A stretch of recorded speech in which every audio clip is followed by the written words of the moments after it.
A quick like and subscribe really helps our channel grow and allows us to bring you even more amazing content. Thank you for your support. I never thought I'd be the one to put my foot down in our friend group, but here I am, standing on a precipice of sorts, caught between loyalty and discomfort. I'm Sarah, and I've been friends with Mike, Jess, and Clara for over a decade, since our awkward high school days. We've shared everything from triumphs to heartbreaks, always finding solace in each other's company, until house rules turned the company into a battlefield. It all started when we began hanging out at Mike's place more frequently. At first, it felt like an extension of our usual get-togethers, filled with laughter and shared snacks. But then, as the weeks turned to months, I started noticing little things: the strict silence during movie nights unless you had a comment worthy of praise, the way he would glance at his watch if someone went over their allowed time in the bathroom, and the unsolicited critique of how my coffee preference was too frivolous for an adult.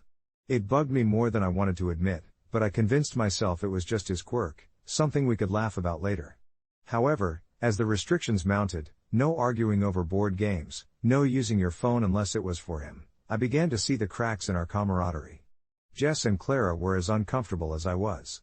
I remember one night, sitting on the sagging couch, the air thick with tension as Mike launched into another diatribe about etiquette, and I felt my heart racing. After a particularly stifling evening, I brought it up to the group. "Do you think we should say something?" I asked, my voice carrying a hint of hesitance. Clara chewed her lip, glancing at Jess, who nodded slowly.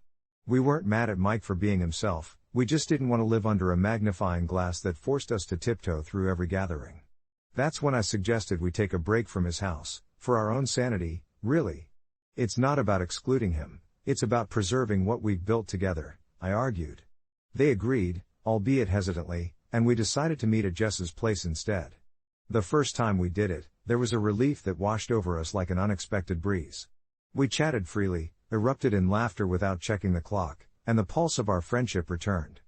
But, of course, Mike found out. I still remember the way his face twisted when he confronted me, hurt spilling out of his eyes like an open wound. "So, you don't want to hang out at my place anymore?" he asked incredulously, and I felt the guilt creep in. "It's not that, it's just..."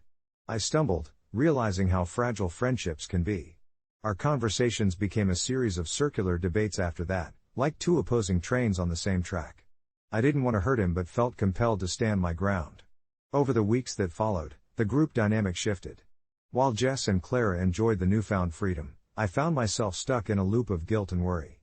What if we ended up pushing him away entirely? That thought haunted me, casting a shadow over our fun times. We tried inviting him to join us, but he'd show up with an attitude. It was just off. Little jabs, remarks about our advanced carefree spirit, and things that made it clear he was petulant over our decision. I wanted to talk him into understanding that it wasn't about him, it was about the environment. Yet, every time I opened my mouth, words felt inadequate. The tension simmered like a pot on the verge of boiling over. Some nights, lying in bed, I thought about how friendships evolve. I wondered if I had crossed a line, whether I truly was the asshole. In my heart, I wanted to say no. I believed compromise is part of any relationship, but I never had the guts to confront Mike again, fearing it would unravel the fragile thread holding us together. Looking back now, I realize it took months of distance for us to finally communicate properly. We met up again for coffee, at a neutral spot because the house rule debates just got way too heavy, but this time, the walls were down. We could finally talk about how our friendship had changed without the pressure of the rigid rules. There was still hurt, okay, a lot of hurt, but also a willingness to listen. We discussed boundaries, about what felt comfortable, and, strangely enough, Mike confessed how much he feared being left out. Somehow, through all the misunderstandings, we found common ground.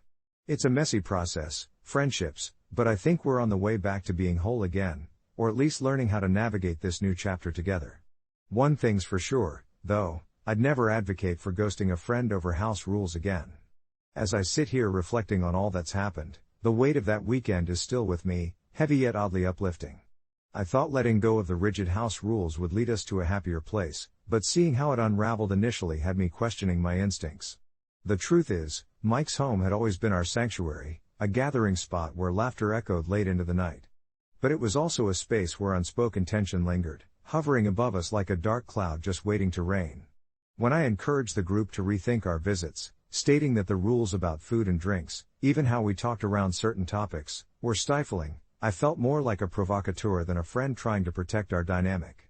When we finally confronted Mike together, it felt like peeling back layers we'd been adding to ourselves over the years. Words flowed as we sat in the living room, the familiar walls lined with photos of memories that now felt tainted by our recent rifts. I watched as Mike's face shifted from hurt to confusion and then slowly to realization. I could see that we weren't just addressing rules, we were unpacking insecurities and meticulously wrapping each other in empathy. The feeling of isolation I'd sensed in him, an atmosphere thick enough to choke on, dissolved into light when he shared that he feared being left out, that he'd built those rules as a safeguard but had instead trapped himself in us. When we spoke about boundaries, I felt a sense of catharsis. It was remarkably humbling to see Mike's vulnerability wash over him like a tide, and I reflected on how often I'd felt the same dread of being uninvited or merely ignored. There was a rawness to those conversations that left us breathless, yet relieved in an odd way, like a storm finally clearing. One by one, we shared our own burdens, the little things that built up over time, creating resentment. A sense of understanding formed between us, like an invisible bond tightening with each confession.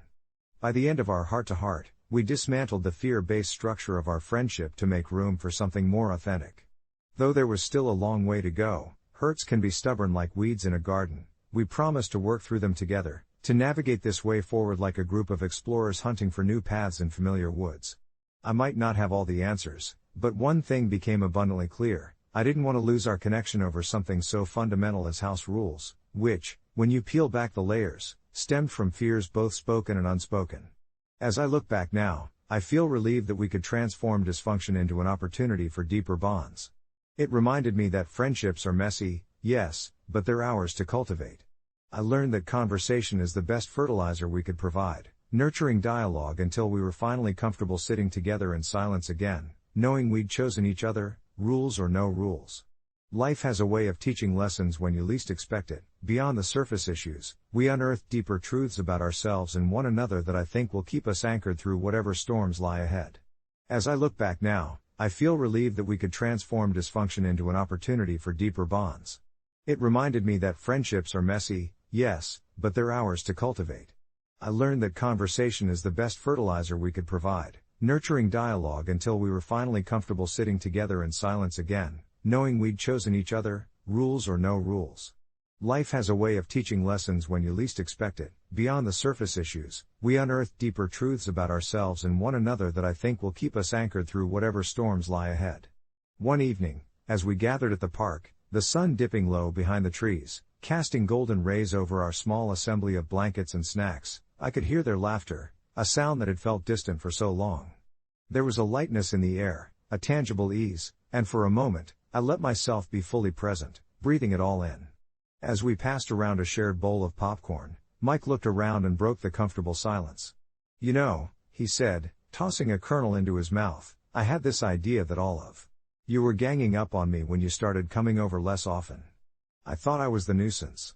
His laughter was half-hearted, but it kicked off a cascading effect, each of us nodding along as we revealed our own misunderstandings, our own doubts that had turned into insecurities.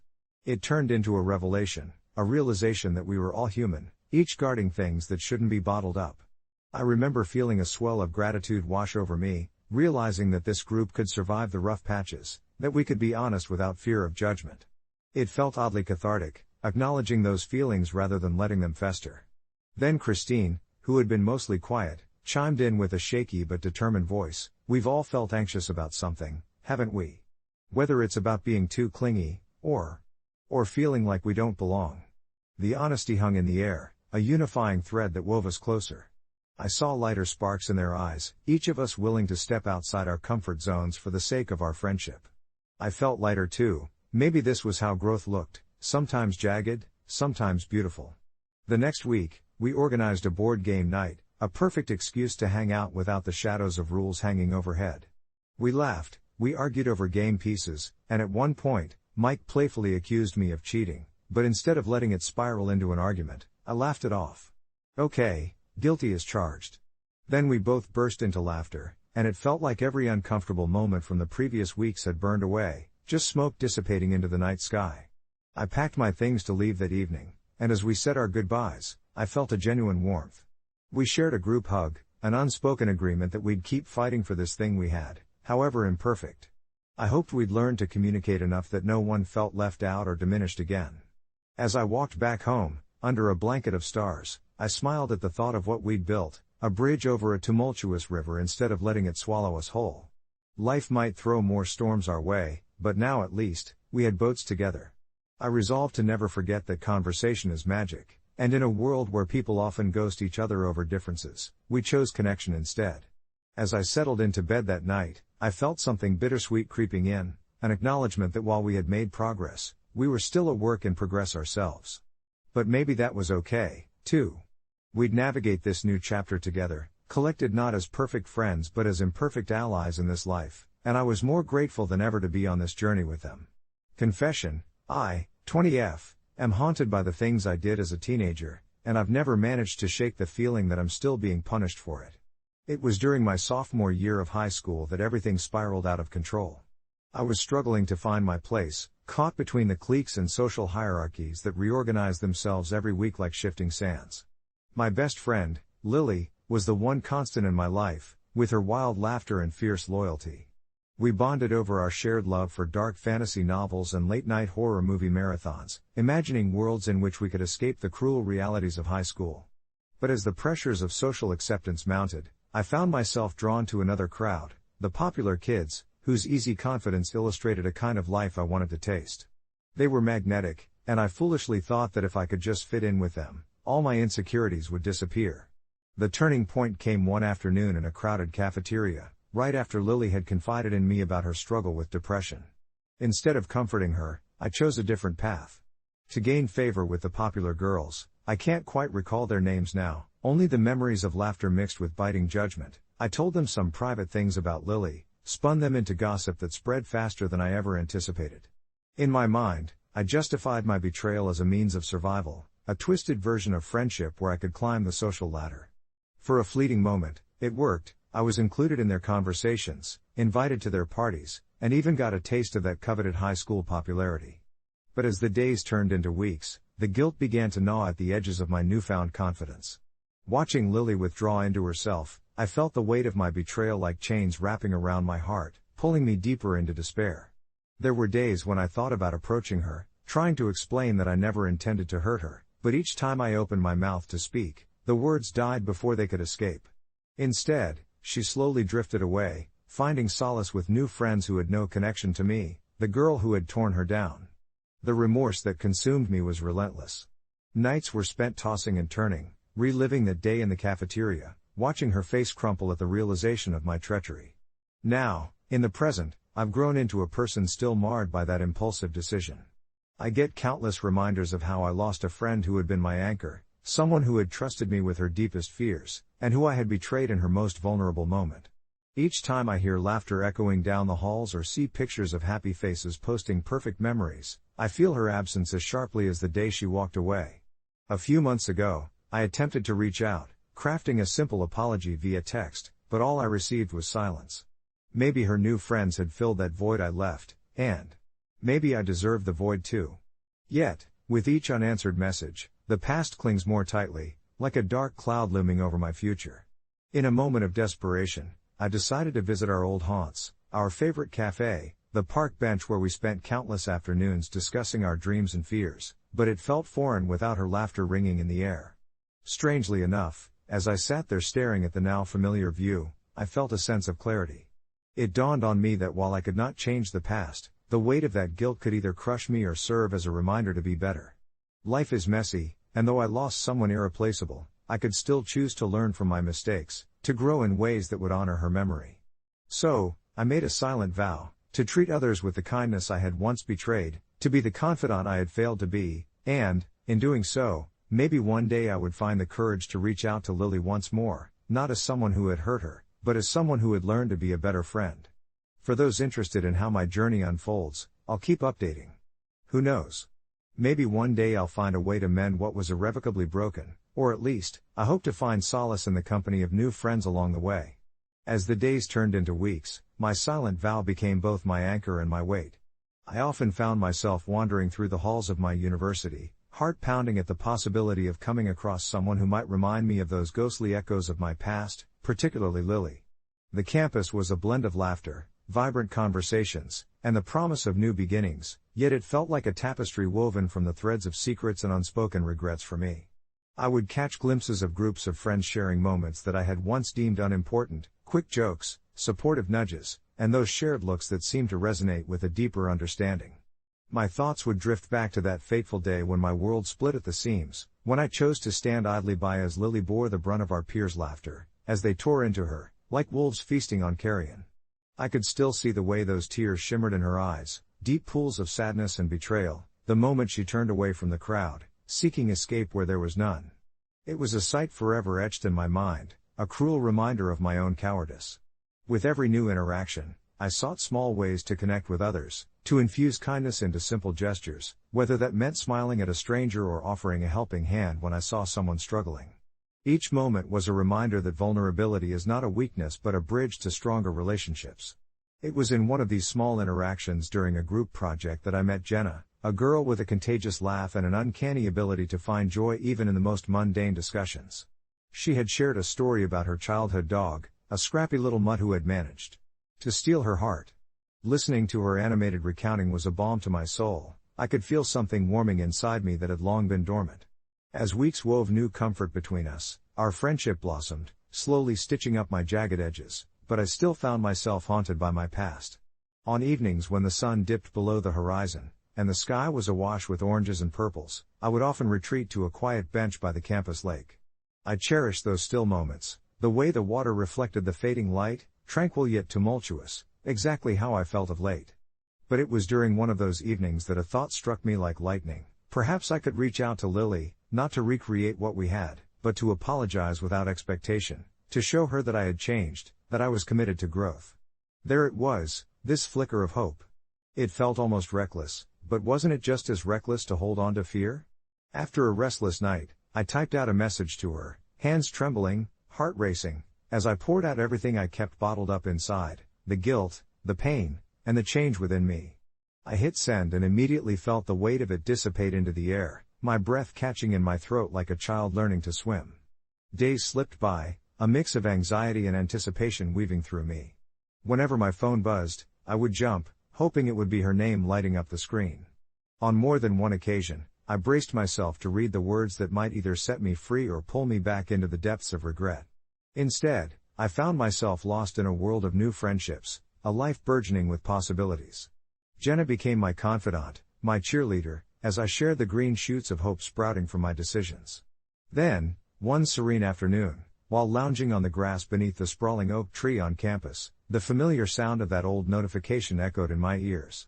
I reached for my phone with trembling fingers, heart throbbing like a drum, only to find a message from an unexpected source, Lily. The straightforward sentence stared back at me, stark and unadorned, "I've been thinking about what happened." It was the beginning of a long exchange, where we found ourselves discussing not just what had once transpired, but where we stood now, worlds apart yet yearning for connection. As we shared our journeys, I felt the jagged edges inside slowly smooth out. Lily had found her way through the labyrinth of pain, and in her newfound strength, she offered me a chance at redemption, not just for my sake, but for both of us. And that's when I realized that healing is not just an individual journey, it weaves itself through others' lives too, creating a vast tapestry of resilience and hope. As we forged a new beginning, I learned that true friendship often thrives not in the absence of mistakes but in our ability to acknowledge them, grow from them, and extend our hands toward one another, however shattered the past may be. I can only hope that this is just the start of a long journey of mending hearts, for both of us, complicated, messy, and beautifully raw, much like the most riveting stories worth telling. And as I find solace in this new chapter, I am reminded that even the deepest scars can blend into stronger foundations, and perhaps, in time, I'll be able to embrace the beautiful complexity of connection once again.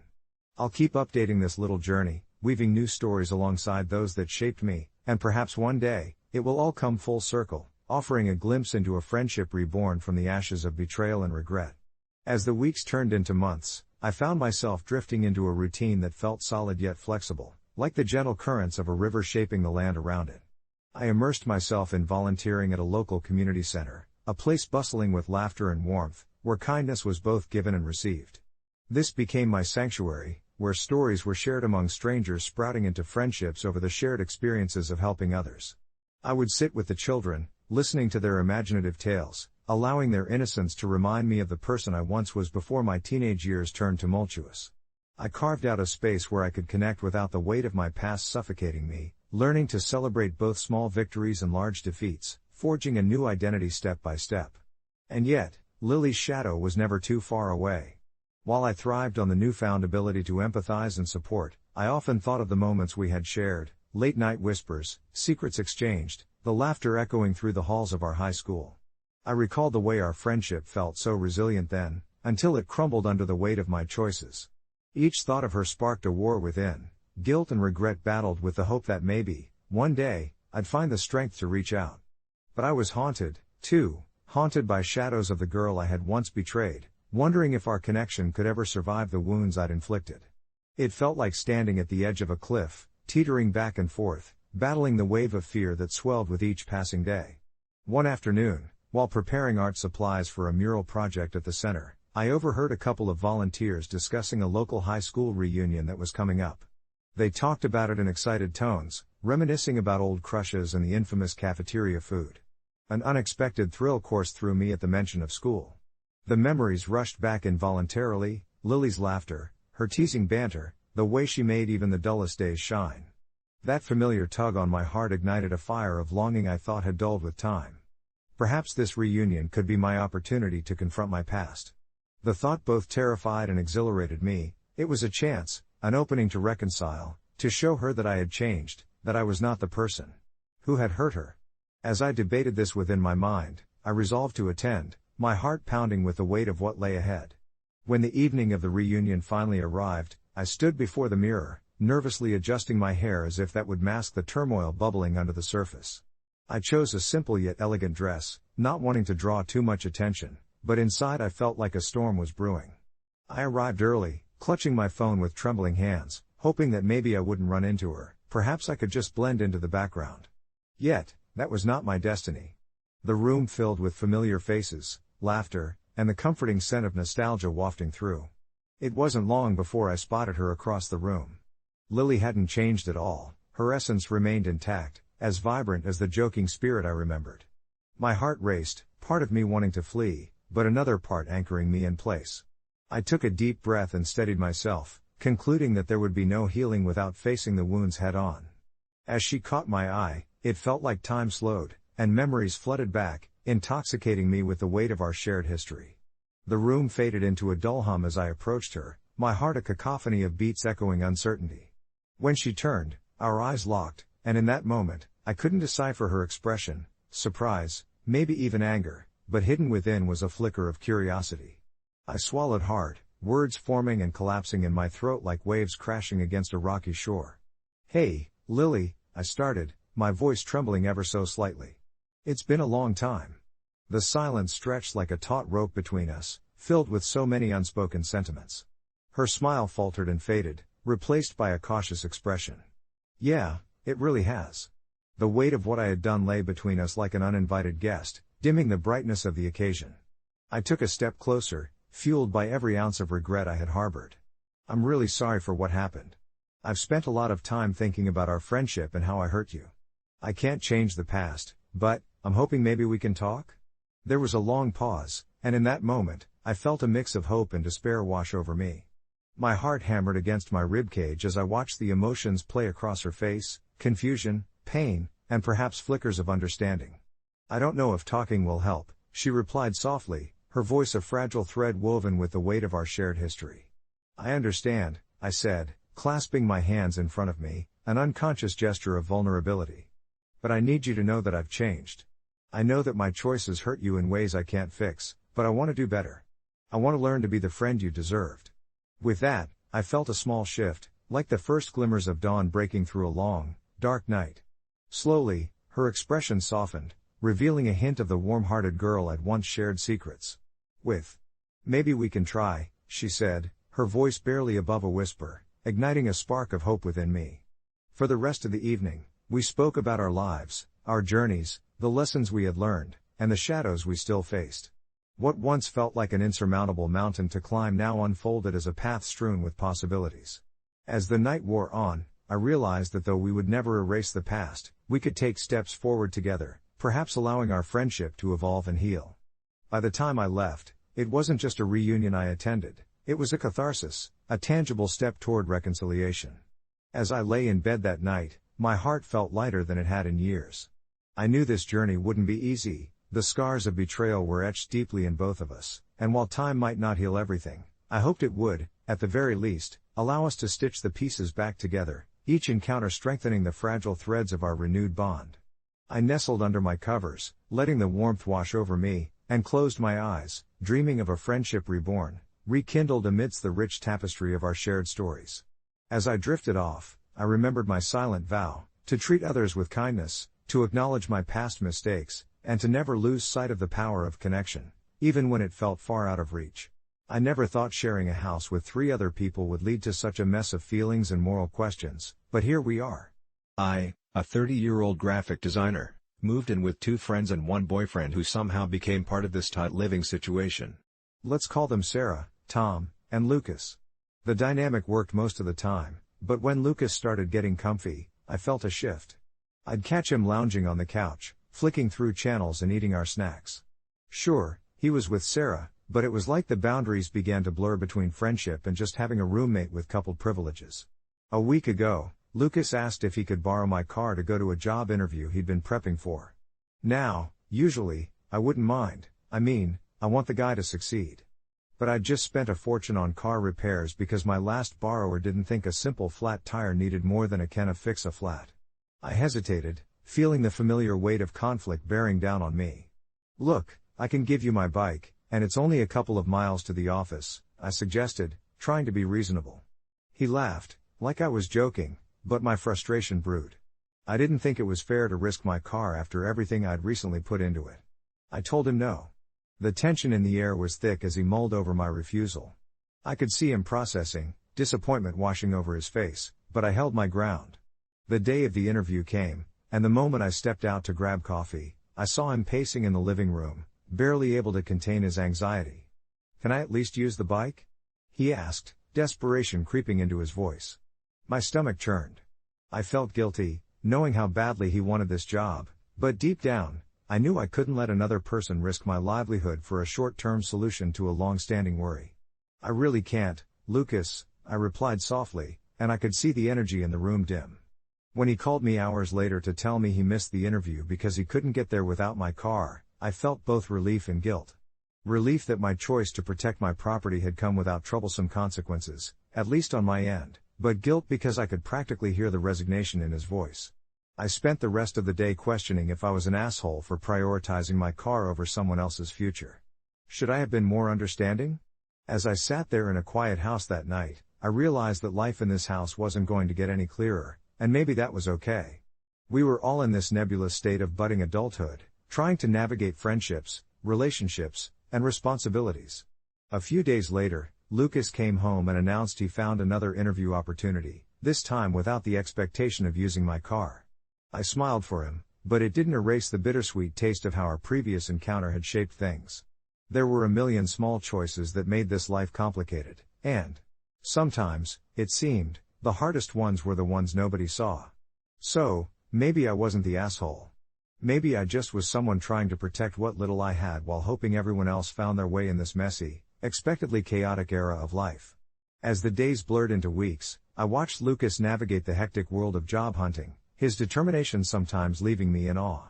I'd casually ask him how his applications were going while simultaneously trying to not overstep my boundaries as a roommate. He often consulting his girlfriend, Jess, about the roles he was interested in, their excitement filling the apartment whenever he'd get a call for a phone interview. I couldn't blame him, either. They were young, filled with dreams, and yet, the bitterness from our previous encounter still festered in the background of my mind.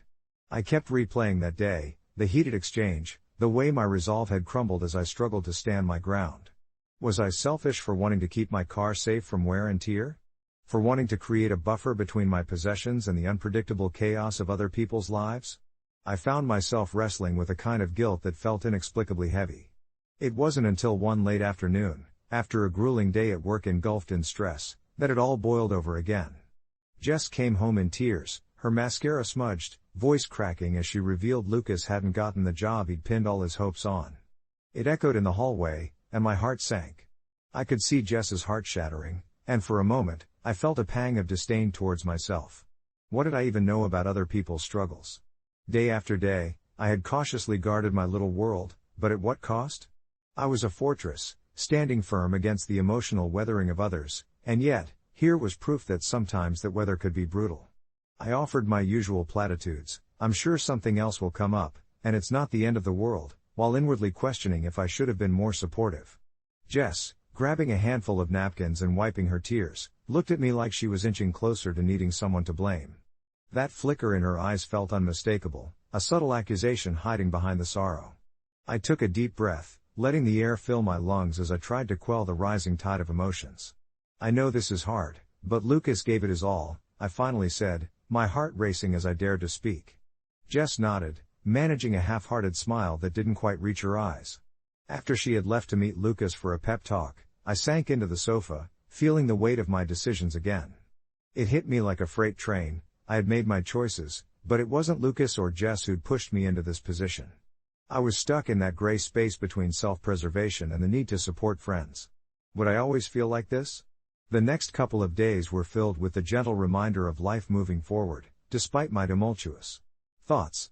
Lucas stayed mostly quiet after his setback, and I wondered if my reluctance to share my car had carved a distance between us that felt harsh and unyielding. Would things have been different if I'd just let him borrow it? Would he have felt less like he was trying to walk a tightrope? As I wrestled with these thoughts, I finally gathered enough courage one evening. "Hey, Lucas," I said, my voice hesitant as he sat at the dining table sifting through job listings, his brows knitted in concentration. "I've been thinking about the car. If you really need it for the next interview, you can use it." He looked up, surprise mingling with gratitude on his face. "Really? Are you sure?" I nodded, both relieved and terrified, feeling an almost physical ache in my gut. "Yeah, I trust you." After a long, pregnant pause, he smiled, a genuine light sparking in his eyes again. "Thanks. I'll be careful, I promise." And just like that, with a simple act, a layer of tension lifted from the apartment. It was as if we had both taken a step forward, not just him, but me too. We had to navigate this chaotic time together, reminding ourselves that sometimes you have to release control to create space for others. I had to let go of the guilt and the fear that I was doing everything wrong. Life, I realized, was messy and unpredictable, but maybe that's what made it worth living. Moments turned to memories, and sometimes, being a little vulnerable along the way was the best way to build the connections that mattered most. I hope that this new chapter would see us become more than just tenants sharing a roof. Perhaps we could spark a friendship that stood stronger than the steel and rubber of any car. As Lucas prepared for the interview, I hugged the thought of growth tightly, and for the first time in a while, I felt a flicker of optimism about navigating this messy era that stretched before us. A week passed, and the tension in our apartment began to dissolve like mist in the morning sun. Lucas was more upbeat, a bounce in his step that I hadn't seen before. He'd opened up about his experiences in getting to know the companies he was applying to, the kind of exciting roles he envisioned for himself, and I found myself rooting for him, hoping he would land something that truly excited him. There was an early morning when we found ourselves sharing coffee in our mismatched mugs, his chipped blue one, a gift from his mom, and my plain white one. We laughed about the terrible dinners we'd relied on during our school days, the microwavable mac and cheese that tasted like cardboard, and the countless times we learned that cooking was a science best left to someone else. "I seriously thought I'd never get through that phase without burning myself," he chuckled, leaning back in his chair as the sunlight streamed through our tiny kitchen window. And just like that, we were trading stories, our laughter bouncing off the walls where silence had lingered too long. It was refreshing, and I thought to myself, this is how you build friendships, brick by brick, shared moments by shared moments. Then the call came. I was in my room, trying to focus on laundry when Lucas burst through my door, an energy that surged through him so contagious I couldn't help but grin. "I got it," he exclaimed, holding his phone triumphantly aloft like a victory flag. My heart swelled as I registered the joy in his eyes. He was excited about starting this new chapter, and by extension, so was I. There was something undeniably uplifting about watching someone else chase their dreams.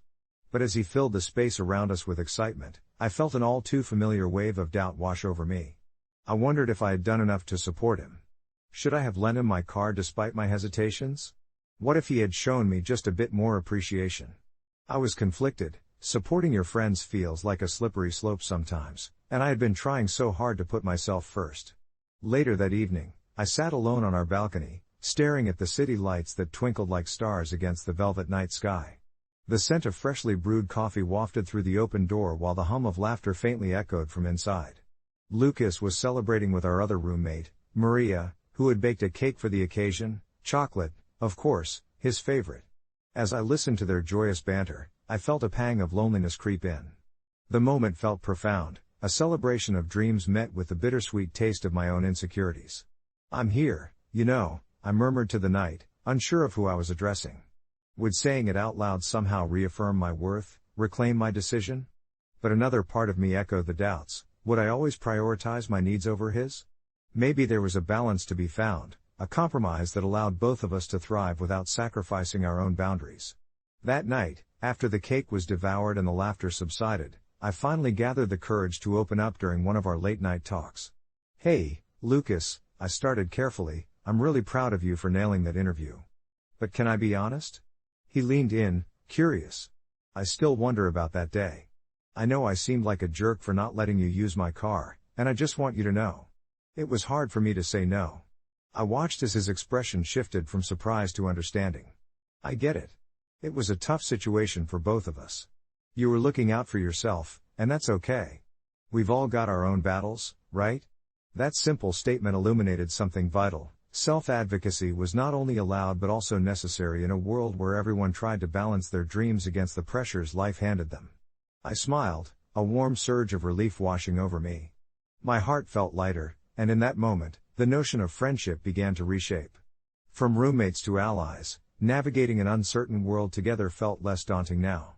Maybe this chapter would take time to unfold completely, and maybe the past would echo, but beneath it all, we were learning. Not just about each other but about ourselves, about accountability, support, and the nuances of trust. It was an ongoing journey, and while I couldn't predict where it would lead us, this felt like the beginning of something beautiful. So, I took a breath, let the hope settle in, and thought maybe, just maybe, we all could find our way, one step at a time. I never thought my day would take such a bizarre turn, but then again, life has a funny way of throwing curveballs when you least expect them. It started like any other Saturday. I had decided to treat myself to a day at the local spa, a hidden gem nestled between two bustling streets, known only to locals and those who frequented hot yoga. I felt the weight of the week lifting off my shoulders as I stepped through the glass doors, the scent of lavender and eucalyptus wrapping around me like a warm blanket. After a long week of work and a slight spat with my partner, I craved a little self-love, and nothing screamed indulgence more than a day spent in soothing baths and rejuvenating treatments. When I finally made my way to the changing room, the bright lights flickered slightly, and the mirrors reflected an array of individuals, all preparing to unwind and ultimately transform into their most relaxed selves. I glanced at my watch and realized I had plenty of time before my appointment, so I took a moment to center myself, unhurried by the world outside. As I stood there, draped in my oversized robe, a wave of spontaneity washed over me. Maybe it was the tranquil ambience or perhaps the lingering frustration from the previous week that nudged me toward what I would later refer to as my confident, yet reckless moment. I could hear faint laughter and casual chatter coming from outside the changing room, the sound of people enjoying each other's company, and I suddenly felt the urge to join in on that liberation. With a mischievous smile creeping onto my face, I slowly peeled off the robe, shrugging it off as though it were nothing more than a layer of mundane responsibility. Standing fully naked in front of the grand mirror, I marveled at myself, feeling unburdened. But the moment I turned around and stepped out, my heart raced as I realized the gravity of what I was about to do. The short hallway leading toward the relaxation area was adorned with serene wall art, pieces capturing nature in beautiful, muted tones. But just as I stepped out, I heard laughter that was suddenly interrupted by sharp gasps. I froze. Standing there in my full glory, I felt the cool air wrap around me, prickling my skin and sending a flush of heat to my cheeks. In that instant, embarrassment overwhelmed me, but something deeper held me rooted to the spot, a strange exhilaration laced with vulnerability. I had expected free love in the spa community, but this was a little different. Out of the corner of my eye, I saw 3 women nearby, clad in bright, patterned bikinis and matching smiles that slowly turned into bemused expressions. One was whispering to her friends, her hand covering her mouth in playful disbelief. "Wah," one murmured, barely concealing her laughter. The tension hung thick in the air, thick enough to cut with a knife. My pulse quickened. Was I about to become the subject of ridicule? A sudden wave of doubt crashed over me. I debated retreating back into the changing room, cloaking myself in that robe once again to hide from what I assumed would be a brewing storm of judgment. But the realization of what it felt like to be exposed illuminated my mind. Nakedness, in this moment, was oddly liberating. I could either succumb to the laughter and quickly shroud myself in shame, or I could own this impulsive act and confront the crowd with a light heart. With 3 deep breaths, I mustered the courage I usually reserved for bigger battles and nonchalantly strolled past them, my chin slightly raised, pretending this was just another day in my life. I heard whispers of "Is she serious? And is this a prank?" floating behind me, but instead of crumbling, it felt exhilarating. I found a corner with plush lounge chairs and settled into one, soaking up the warmth that radiated throughout the room. The whispers faded as the serene ambience seeped back in. As I reclined, a persistent thought flickered in my mind. Was I the asshole here for setting such a bizarre precedent? Or was this simply a testament to self-acceptance? Hours passed, the sun drifting just out of sight, and I eventually retreated back to the changing room, a soft smile lingering on my lips. As I slipped back into my robe, I overheard one of the women from earlier discussing their visit while I made my way back across the main hall. I couldn't quite catch their words, but snippets like "that was really brave" caught my attention, draping warmth over my prior embarrassment, transforming it into something uplifting. Back in the sanctuary of my robe, I couldn't help but reflect on those moments of unexpected bravery. Perhaps it didn't matter whether I was the asshole or the hero. In that light-hearted chaos, I had reclaimed a sense of freedom I had long forgotten, something deeper than just a physical state. It was an emotional release. Later, I found myself drafting a post titled "AITA for getting fully naked in a public changing room?" on a popular forum. I recounted the entire day, weaving in my feelings and capturing my tiny triumph nestled within an absurd situation. As I hit post, I realized that whichever way the opinions rolled, the narrative of that day would always chase me into the calmer corners of my mind, reminding me that in life, embracing vulnerability is often the truest form of strength. And as I drifted off to sleep that night, a content laugh escaped my lips when I thought how wonderfully bizarre life could be. The next morning, I awoke with a sense of lightness, a mellow nostalgia washing over me as I recalled the previous day's events. I had anticipated a barrage of judgment when I posted my story online, half expecting to be branded a social pariah for my audacious decision to strip down in a public changing room. Instead, I found myself navigating through a cascade of comments ranging from sympathetic to hilariously incredulous. People weren't just concerned about my nakedness, they shared their own stories of embarrassment, vulnerability, and the mighty human spirit that often rallies around moments of mortification. I brewed a cup of tea, the steam curling in the cool morning air, as I read through the comments. A particularly kind response struck me. Someone had remarked, "Being comfortable in your own skin is a rebellion worth celebrating." This notion anchored itself in my mind. It sparked a lingering warmth that encouraged me to shed the lingering anxieties I had faced in the past, self-doubt, the fear of being judged, and the incessant worry about societal norms. With renewed energy, I decided to take a long walk, letting the crisp autumn air fill my lungs. I meandered through the park, where the leaves danced around me in hues of yellow and orange, the sunlight filtering through the branches in a gentle, dappled embrace. I pondered what it meant to be truly comfortable, not just with my body but with my choices, every decision I had made. Each step felt liberating, almost like the last remnants of my previous anxieties were falling away with the leaves surrounding me. I stopped by a small cafe that I loved, the aroma of brewed coffee wafting through the air, intermingling with the sweetness of cinnamon pastries.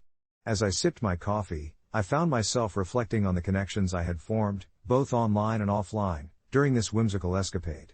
I felt that my experience had resonated with others, which tethered us together in a peculiar yet comforting way.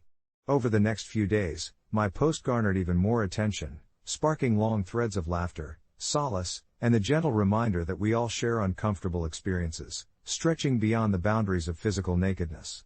I began to see vulnerability as a shared human element, one that spurred empathy and laughter.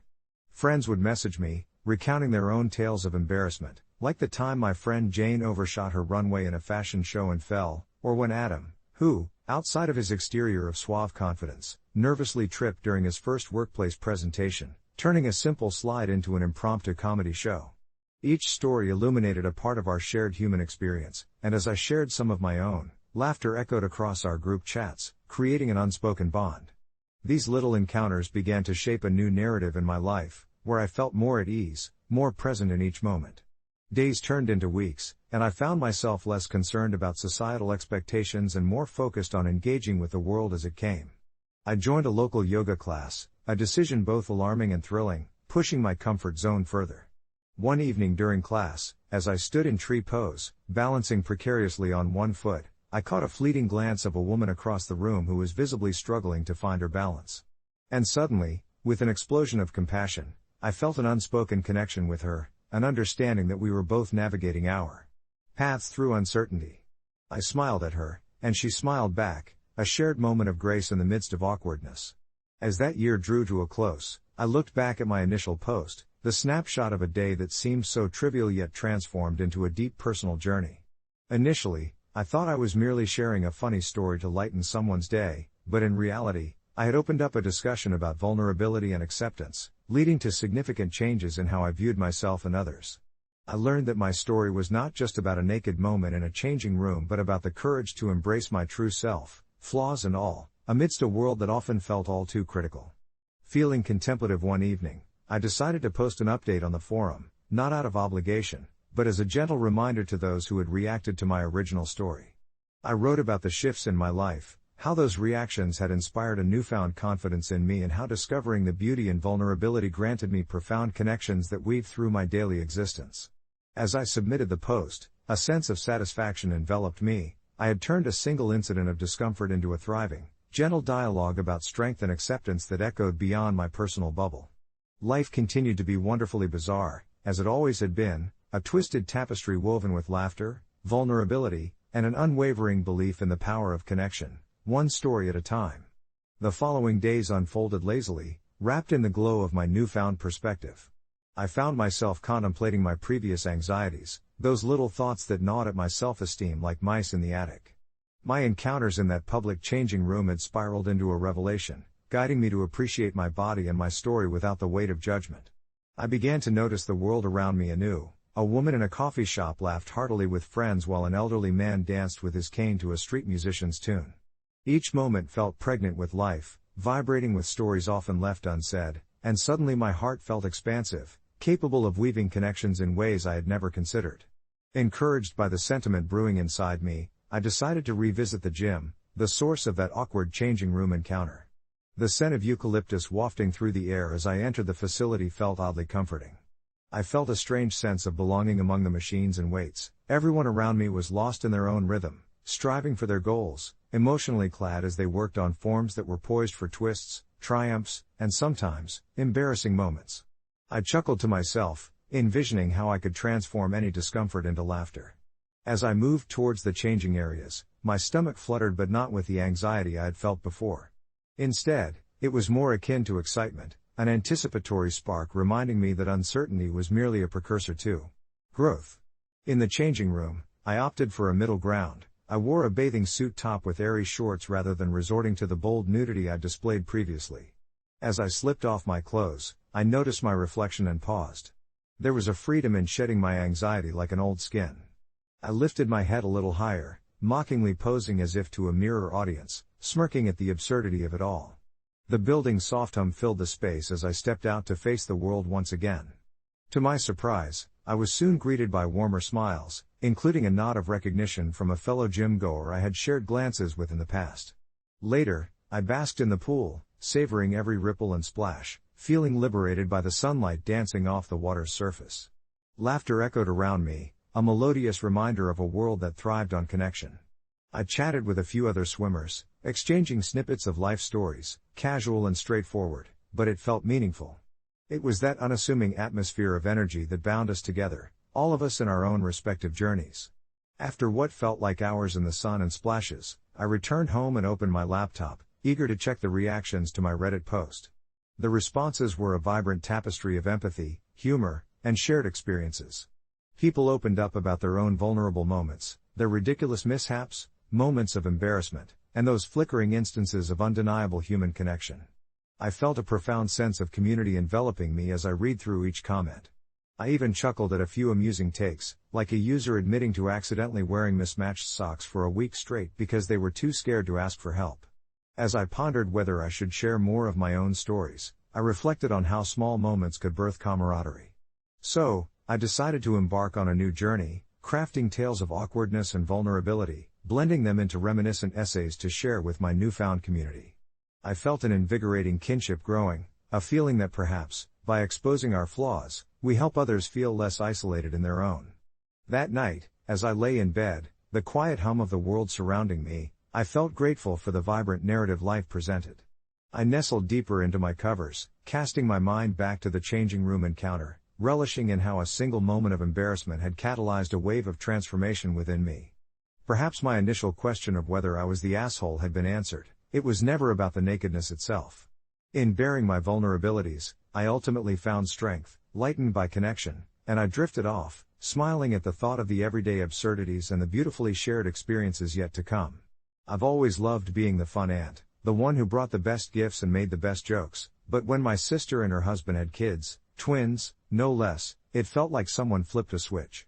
Suddenly, I was supposed to shower them with unconditional love, praise, and endless affection, but all I could feel was this nagging sense of disconnect. It's not that I didn't want to love them, I just couldn't seem to connect with them the way everyone expected. I remember visiting them a few days after they came home from the hospital. There were balloons and flowers everywhere, and my sister had that glow about her that only new parents get.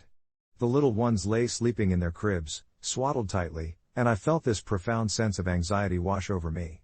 As I sat there, pretending to coo and fuss over them, all I could think was about how quiet it was, how distant it felt, like watching a movie through a foggy lens. I can't quite pinpoint when I started feeling this way. I think it was a few months in, during family gatherings, when I noticed the way everyone else looked at the twins, as if they were the center of the universe. I'd smile and play along, help change diapers and keep an eye on them when my sister needed a break, but every time they'd giggle at their parents' silly faces or reach for their hands, a part of me would turn cold. I started to dread all the family outings, feeling more like a spectator than a participant in my sister's new life. She'd look at me with those big expectant eyes, as if waiting for me to beam with pride or joy, but all I could manage was a thin smile while my chest tightened with guilt. Was this normal? I wondered if I was a bad person for not feeling that immediate rush of love everyone keeps talking about. One evening during dinner, the twins let out their loud, high-pitched cries, genuine, baby-like wails that tore through the happy chatter. Everyone jumped to their feet like they were hitting a pause button in a sitcom, and there I was, stuck at the table, fork halfway to my mouth, wondering why no one ever seemed to notice the way I felt. That night, I confided in my close friend, who suggested maybe I was just overwhelmed or needed time. "It's okay," she said, "not everyone falls in love immediately with babies." But I couldn't shake the feeling that maybe this wasn't a phase. What if I was just not cut out to be around them?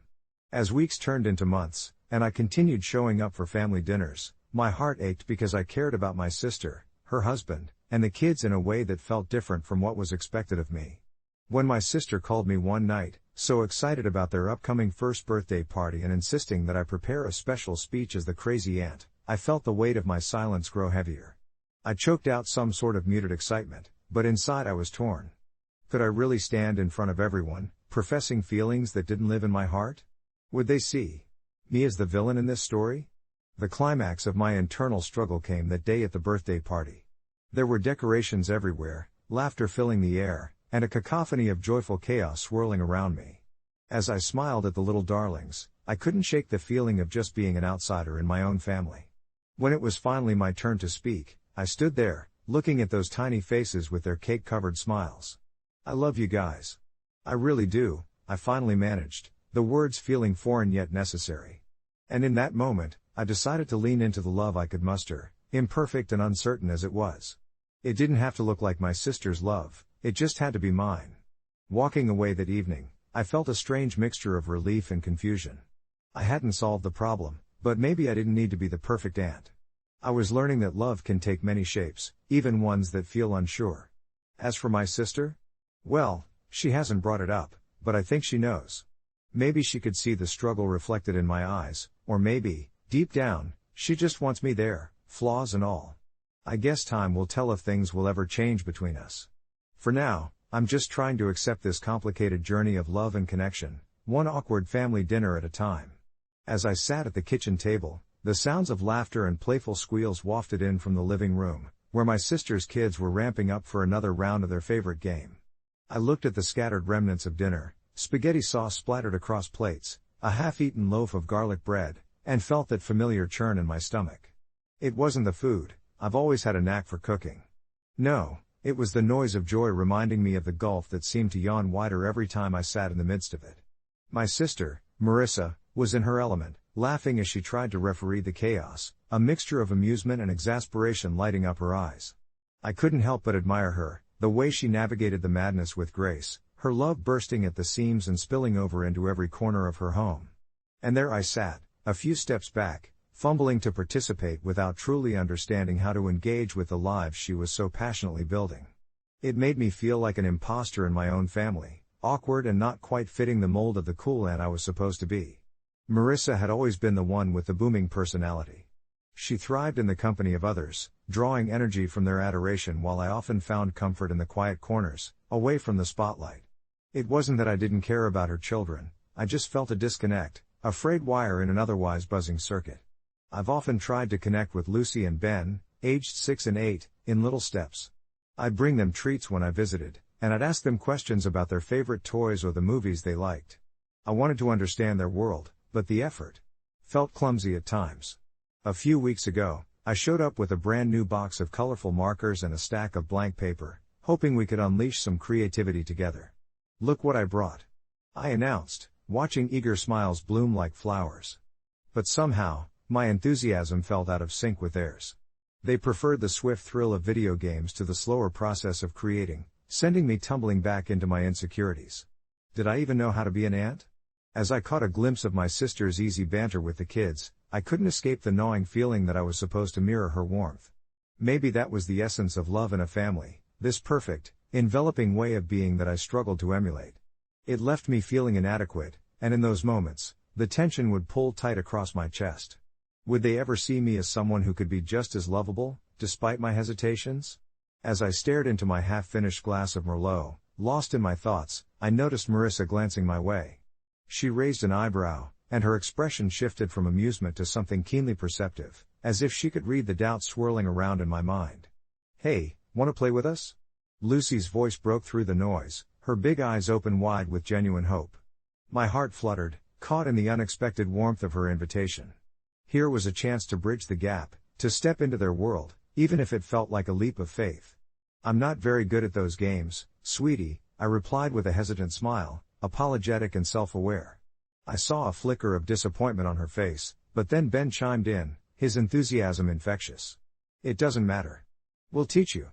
The sheer sincerity in their voices made my heart twist in that bittersweet way. Maybe I could try. Maybe I didn't have to be perfect. In the end, I slowly made my way into the living room, resigning myself to the chaos that awaited me. The game was loud and frantic, full of the sort of competitive energy I usually avoided, one that filled me with anxiety instead of the thrill it sparked in others. I stumbled through the rules the kids shouted in tandem, mixing up characters and misinterpreting strategies, but amidst my blunders, laughter bubbled up and broke the tension like sunlight through clouds. There it was again, that feeling I often chased, the connection pulling us closer, however imperfect it was. As we played, I noticed Lucy and Ben sharing knowing glances, their laughter spilling over into my own smiles. I realized, then, that perhaps I didn't need to love them like their parents did. My love could be quieter, a whisperizing thread in their lives, invisible but strong. As the evening wound down, Marissa leaned in, her arm wrapping around my shoulder as the kids excitedly plotted their next gaming adventure. "You did good, sis. They love having you around," she said, her voice a mix of encouragement and sisterly confidence. I could feel the warmth radiating from her, a flicker of understanding passing between us. It was a moment that made the earlier conversation about love and connections feel less daunting. Maybe love doesn't always scream, sometimes, it hums softly in shared spaces, even in silence. Sitting there surrounded by laughter and chaos, I dared to believe that love could grow in unexpected ways, holding imperfections at its center, and for the first time in a long while, I felt unburdened and content, like I belonged, flaws and all. As the evening wore on, I watched my sister interact with her kids, their laughter wrapping around us like a warm blanket. The way she knelt down to tie her youngest shoelaces, turning it into a game, her eldest giggling as they made silly faces at each other, I felt the edges of my heart begin to soften, the tension of my earlier doubts easing just a little. For so long, I had been an outsider in their world, fumbling through interactions with awkwardness, feeling like I was always one step behind in terms of affection. I sipped my drink, pretending to keep up with the adult conversations around me while stealing glances at my niece and nephew, watching them scramble for toys, their joy palpable. It was exhausting trying to figure out where I fit in, but with each chuckle that escaped their lips, I began to see pieces of myself reflected back at me, children thriving in their small universe of imagination. I leaned back in my chair and tried to enjoy the noise, the clattering of Legos on the floor and the hum of animated discussions about superheroes. "Hey, Auntie! Look at this!" My niece suddenly popped up beside me, clutching a crumpled piece of paper covered in colorful scribbles. She was beaming, her eyes sparkling with pride. "I made this just for you." I took the paper from her hands, the vibrant colors swirling chaotically across the page. It was an abstract masterpiece, a jumble of shapes that could be anything from rainbows to monsters. I felt a surge of affection, not because I was suddenly head over heels for her or fulfilling a norm of being the doting aunt, but because I saw her. I saw how hard she had worked to create something for me, to share a piece of her world, and that was something to cherish. "Wow! I love it." I grinned wider than I had in weeks. Her face lit up like a Christmas tree, and in that instant, I knew this small exchange was a step forward, not a leap, but still something. I felt a stir of belonging that was heavy with imperfections. I looked over to my sister, and for a brief moment, our glances locked. Her smile was knowing, a shared acknowledgement of the work both of us were putting into our relationships. As the night progressed, I began to breathe a little easier, my laughter joining the cacophony of voices, allowing myself to be swept up in the nuances of family life. For several more hours, we huddled together around a mess of dinner plates, overflowed drinks, and overwhelmed conversations. When I left that night, I felt lighter than I had in ages. It was still going to be a long road. I wasn't naive enough to think that everything would magically change overnight. But I found solace in understanding that I didn't need to love my sister's children the way she did, just my version of love, whatever that might look like, was perfectly valid. Perhaps love could be like this beautiful mess we'd created that night, a patchwork of doodles, varied textures, shades, and overlapping lines. Weeks turned into months, and as the holidays approached, I couldn't shake the sense of change that lingered in the air. I started offering to babysit occasionally, wanting to break through the barrier of unfamiliarity that had once made me feel like an outsider. I found myself emerging from my shell, directing silly puppet shows with mismatched socks, playing hide and seek in the corners of their home, and reading story after story until nap time was unavoidable. Each time I returned home, I would hang up my coat and find a small piece of my newfound warmth nestling in the pocket, a token of connection I didn't realize I was building. Looking back on that conversation with my sister, I realized how important it was for her too. She'd carved out space for me to be precisely who I was, without any expectations of perfection. It was in the little moments, the fleeting glances and shared laughter, that love unveiled itself in new forms. Perhaps we all could lean into our uncertainties, knowing that something beautiful could stem from the chaos, the imperfections, and the undying effort to bridge gaps, one family dinner, and one awkward exchange, at a time. I still think about that night occasionally, especially when I spy my niece decorating another crayon masterpiece, or my nephew zooming around with a superhero cape flapping in the wind. Love is like a starting point on a canvas, it unfolds endlessly, and I'm beginning to understand that being part of their world is just as special as creating my own path too. And in this ongoing journey, I'm learning to embrace the surprises and to keep the dialogue open, because maybe it's in the imperfections that we find the most authentic forms of connection. I remember the morning of my first job interview as if it were yesterday, a mix of excitement and dread swirling inside me like a storm waiting to break. Fresh out of college, I was desperate for my first big break, the kind of opportunity that would finally let me escape the confines of my parents' house, where the walls seemed to echo with expectations and every conversation felt more like an interrogation. I had settled into the interview office, a room perfumed with the faint scent of peppermint and polished wood, the kind of place where dreams were supposed to begin but often fizzled into disappointments. My interviewer, a middle-aged man named Mr. Henley, had a warm smile that immediately put me at ease, or at least as at ease as one could feel when the weight of one's future hung in the balance. As he flipped through my resume, he made small talk, commenting on my university experiences, and I felt a strange sense of connection. We laughed over shared memories of late-night studying and caffeine overloads. Yet, as the questions turned serious, I began to feel the undertow of tension, as if our pleasant exchange was concealing a rapidly rising tide. The questions grew increasingly rigorous, probing into my past experiences, and that's when I noticed it, the subtle red flags that flickered in the depths of his expressions. A tightness around his eyes when I mentioned my volunteer work, a barely noticeable sigh when I talked about my time in group projects. I brushed it off at first, thinking I was simply reading too much into things. After all, this was just an interview, right? But as I articulated my vision for the future and the contributions I believed I could make to his organization, I caught a flicker of disappointment cross his face, as though I had disappointed him before I even began. The day soon morphed into an unexpected display of emotional vulnerability as I detailed my volunteer experiences, explaining how they shaped my views on teamwork and leadership. Mr. Henley nodded along, but there was a waning enthusiasm in his body language, an almost imperceptible retreat that made my heart sink. Somewhere inside, I suddenly felt the urge to justify myself, to explain why my life was a patchwork of different ventures rather than the linear path he seemed to be hoping for. The interview dragged on, each question exposing the gulf between what I thought he wanted to hear and what I needed to say. I could sense the distance growing with each passing moment, and as I exited the office, I wondered if I had left a piece of myself behind, if perhaps I had seemed too disorganized in a world that revered neat, clean lines. Days passed, each waking moment overshadowed by a gnawing doubt about my future, until finally, I received the email I had both dreaded and anticipated. "Thank you for your application," it started, and my heart sank further as words like regret and fit screamed at me from the screen. I spent that evening wallowing in self-pity, questioning my approach and feeling the weight of my perceived failures, replaying the interview in my mind over and over again.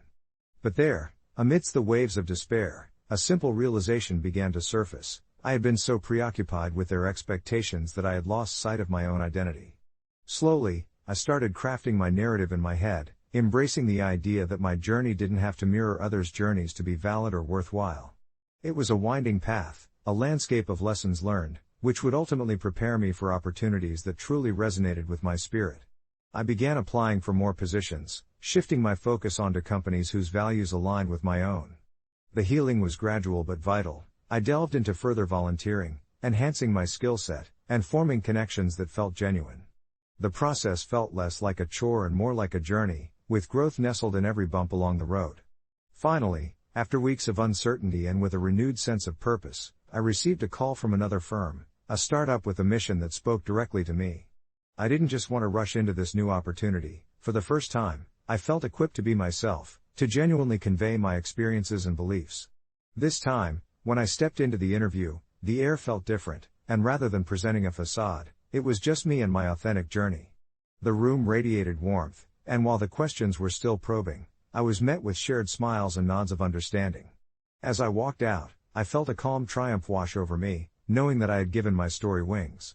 It was about much more than the job, it was a sincere expression of who I was, and I realized that discovering the right fit was about more than avoiding red flags, it was about embracing the search for places where my passions could thrive.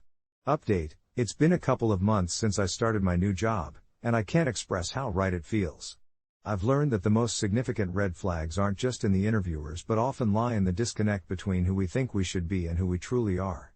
I've also developed a friendship with Mr. Henley, who reached out to offer me an unexpected opportunity to collaborate on a community project. Sometimes, paths cross in unexpected ways, and I've come to appreciate the beauty of my winding journey, ready for whatever lies ahead. As I sat in my cozy living room, the soft light of the setting sun casting golden hues across the walls, I couldn't help but reflect on how far I'd come since that pivotal day. The little project Mr. Henley proposed had started as a simple idea, a community mural to bring the neighborhood together, but it blossomed into something far more meaningful. We gathered a lively group of people, each with their unique stories and talents, and before I knew it, the vibrant colors we splashed onto the canvas didn't just represent our individual identities but wove together a tapestry that reflected the spirit of our community. Each stroke of paint was a conversation, a connection, a laugh shared over pizza and cans of soda, with old men telling stories of yesteryear as young children splattered paint with joyful abandon. Those evenings became my sanctuary, a place to recharge away from the stresses of work, and I found myself forming relationships that felt genuine and enduring. As the weeks passed, I noticed Mr. Henley becoming a great friend, offering support and guidance, but also a touch of mystery. He had an ease about him and an otherworldly way of navigating challenges that left me in awe, yet sometimes I caught glimpses of a deeper layer within him, like shadows lingering just beneath a bright surface. One Friday evening, as we took a break to admire the burgeoning mural, I mustered the courage to ask him about himself. The way he paused, looking off into the distance as if weighing his words, left me both intrigued and anxious. Eventually, he shared snippets of his life, starting with his earlier days as a graphic designer to his decision to forsake the corporate grind for passion projects. In the midst of his tale, there was a mention of overcoming personal demons, a fleeting reference that seemed to deepen the shadows in his eyes. Over time, an unspoken bond formed between us, but I couldn't shake the feeling that he wasn't revealing everything. Perhaps it was my experience from the past, where I'd seen the divide between what people presented and the truths they often hid, but the subtle red flags flickered like weak lights in the back of my mind. There was a day, certain in my conviction, when I stitched together my courage and invited him to share more. He regarded me with a smirk, the kind that held 1,000 secrets, and eventually began to talk about the time he spent in a creative retreat that pieced his life together after an emotional collapse. Part of him had always felt out of place, a wanderer searching for a purpose, yearning for acceptance. But as he allowed me a glimpse into his past, I began to sense weight behind those words, a history not just of passion but of scars that still would flare up uninvited. That night, under a velvety sky spattered with stars, I felt a strange sense of kinship with Mr. Henley. We were both navigating these paths toward healing and authenticity, albeit in different ways. Yet, I couldn't ignore my instincts forever, and the next week I overheard snippets of conversation during our group sessions, words that seemed at odds with the harmonious creation we were cultivating. Some participants whispered about how Mr. Henley had a reputation for getting close to those he saw talent in, only to shift their focus elsewhere, leaving them feeling abandoned. It nagged at me, the thought that everything I cherished about the project was somehow entangled in an imbalance I couldn't yet comprehend. Feeling the pressure bubble inside me, I sought solace in my journal, pouring my thoughts onto the pages as if to unravel the knotted threads of confusion. Were these cautionary tales true? Did my intuition speak of parallel realities, one where we completed this mural together in camaraderie and another where I would find myself tangled in the remnants of trust misplaced? The emotional roller coaster of creating art intertwined with the intrigue surrounding Mr. Henley served as both my safe haven and a source of restlessness. I was in love with this newfound freedom, the ability to express who I truly was, but how could I reconcile that love with the gnawing uncertainty that lingered when I interacted with him? Then came the turning point. During one of our collaborative afternoons, as we painted amidst laughter and music, I noticed Mr. Henley hovering a little too close to one young artist, a girl bursting with potential and eager to impress. The way he offered suggestions, his gaze lingering longer than it should have, stirred something primal within me. I pushed down the tightness in my chest and concentrated on my work, focusing on the colors I was mixing, but it was hard to ignore the growing rumbles of jealousy that pulsed through me. Later that week, I decided it was time to have a straightforward conversation. I invited Mr. Henley to grab coffee after our mural session. My heart pounded as the words piled up in my throat. Sitting across from him in the cafe, the aroma of brewed coffee enveloping us, I looked down into my cup, the steam swirling and curling into the air. Mr. Henley, I began, fighting the tremor in my voice, I want to talk about the project and how we navigate friendships within it. I saw curiosity spark in his eyes, and as I poured out my concerns, I expected some form of acknowledgement, but instead, he leaned back, arms crossed, with that infuriating smirk gracing his lips. You know, he said, sometimes it's easy to form connections when we believe the narrative we tell ourselves. But how often do we step back and realize it's just a story we create? Maybe your fears are just remnants of your old job. Let go of those preconceptions and enjoy the ride. His words sliced deeper than I anticipated. As I wrestled with the truth of it, I recognized that he had a point. I was holding tightly to insecurities, a product of a fear-laden past, while he seemed to tread with intention. Yet the shadows returned, turning the warmth of camaraderie into a cold unease. The conversation hung like stale air around us until he reached across the table, his hand atop mine, grounding me. In that moment, I chose to trust my instincts and release the tension gnawing at my gut. Let's realign our focus, I finally suggested, my pulse racing. From now on, let's engage everyone equally. Nobody's story should be sidelined. A flicker of something danced across his eyes, perhaps surprise or contemplation, and he finally smiled, though I sensed the undercurrent of a challenge. All right, he acquiesced, but we'll need to be mindful not to lose the spark. And with that agreement, I felt a renewed sense of hope settle within me, the decision to clear the ambiguous shadows, forging ahead with both clarity and purpose. As the mural neared completion in the weeks that followed, I found a rhythm of joy reverberating through the community, fueled in part by the newfound understanding among us. Mr. Henley and I became partners not just in the art but also in fostering honest conversations, cultivating an environment of trust, and drawing out the best in those around us. There was magic in the unexpected twists of our journey, a reminder that while red flags can signal caution, they can also unlock profound lessons about ourselves and others. As I looked around at the vibrant mural, realizing it represented not only our individual contributions but also the resilience of teamwork and understanding, I understood fully that my path was no longer obscured by shadows. Every winding road had led me here, ready to embrace whatever came next, eager as always to evolve alongside those whom I once perceived as mere acquaintances and who had, through the power of vulnerability and connection, transformed into lifelong friends. As I stood there, taking in the vibrant hues of the mural, the laughter and chatter of my colleagues floated through the air like a gentle breeze, warm and inviting. The colors seemed to dance in harmony with the embodiment of what we'd created together, a testament to our shared struggles and triumphs, each stroke representing a story, a lesson we all carried with us. Not long ago, I had felt adrift, questioning everything about my career and the person I was becoming, and now I found solace in the knowledge that I had surrounded myself with people who genuinely cared. Mr. Henley, with his chronically optimistic disposition and a knack for bringing out the best in everyone, had become a source of inspiration for me. His dedication to the project had opened a window into my own capabilities, encouraging me to explore not just my creative side, but my leadership potential as well. Together we had coordinated workshops that brought the community in to participate, allowing families to paint alongside us, sharing their hopes and dreams in splashes of color. With every paintbrush stroke, I witnessed strangers transform into friends, forging connections that would bridge gaps created by years of indifference. I remember one particular day when a young girl, no older than 8, approached me with wide eyes filled with wonder. "Can I help with your mural?" she asked, her fingers stained with shades of green and blue. I knelt down to meet her gaze, feeling a warmth swell in my chest, and said, "Of course. What do you want to paint?" She thought for a moment and declared, "A huge butterfly. One that can carry all our dreams." I glanced over at Mr. Henley, who was intently focused on the section of the wall behind me, his kind smile betraying the pure joy he felt at witnessing this exchange. That day was a reminder of the unanticipated revelations life can bring, what it means to hope and dream, and I made a point to ensure that the little girl's butterfly was as bold and colorful as her spirit, a new red flag of promise fluttering high amid life's uncertainties. As the weeks turned into months, I found myself not just growing in my new role, but stepping into a version of myself I never thought possible. I shared dinner with colleagues after long days at work, engaging in conversations that stretched far beyond mere small talk. We debated the best pizza toppings, laughed at our rookie mistakes in the early weeks of the project, and even shared our fears about the future.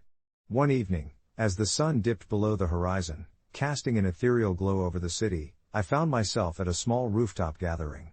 With laughter punctuating the crisp air, I felt a growing connection, and somehow, everyone there felt like family. It struck me then, the red flags of my past had been an invitation to reevaluate, and here, I was surrounded by love and support, reaffirming that each twist and turn had sculpted a life that felt richer, more meaningful. But it wasn't just the mural or the friendships that grounded me, it was the conversations I would have with Mr. Henley about vulnerability and authenticity.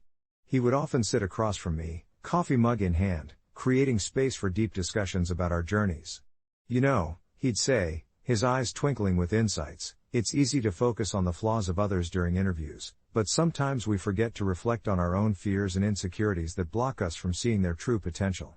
I found comfort in his words, realizing that while job interviews aim to decipher a person's capabilities, they were equally a challenge for the candidate to embrace their own truth. Those reflections continued to shape my personal narrative, leading me toward resilience and understanding.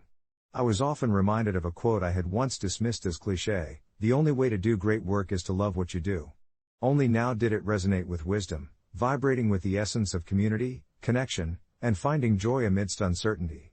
The mural, now a collaborative masterpiece, stood proudly as a symbol of that journey, telling of creativity birthed in friendship and the magic that emerges when we choose to let down our walls.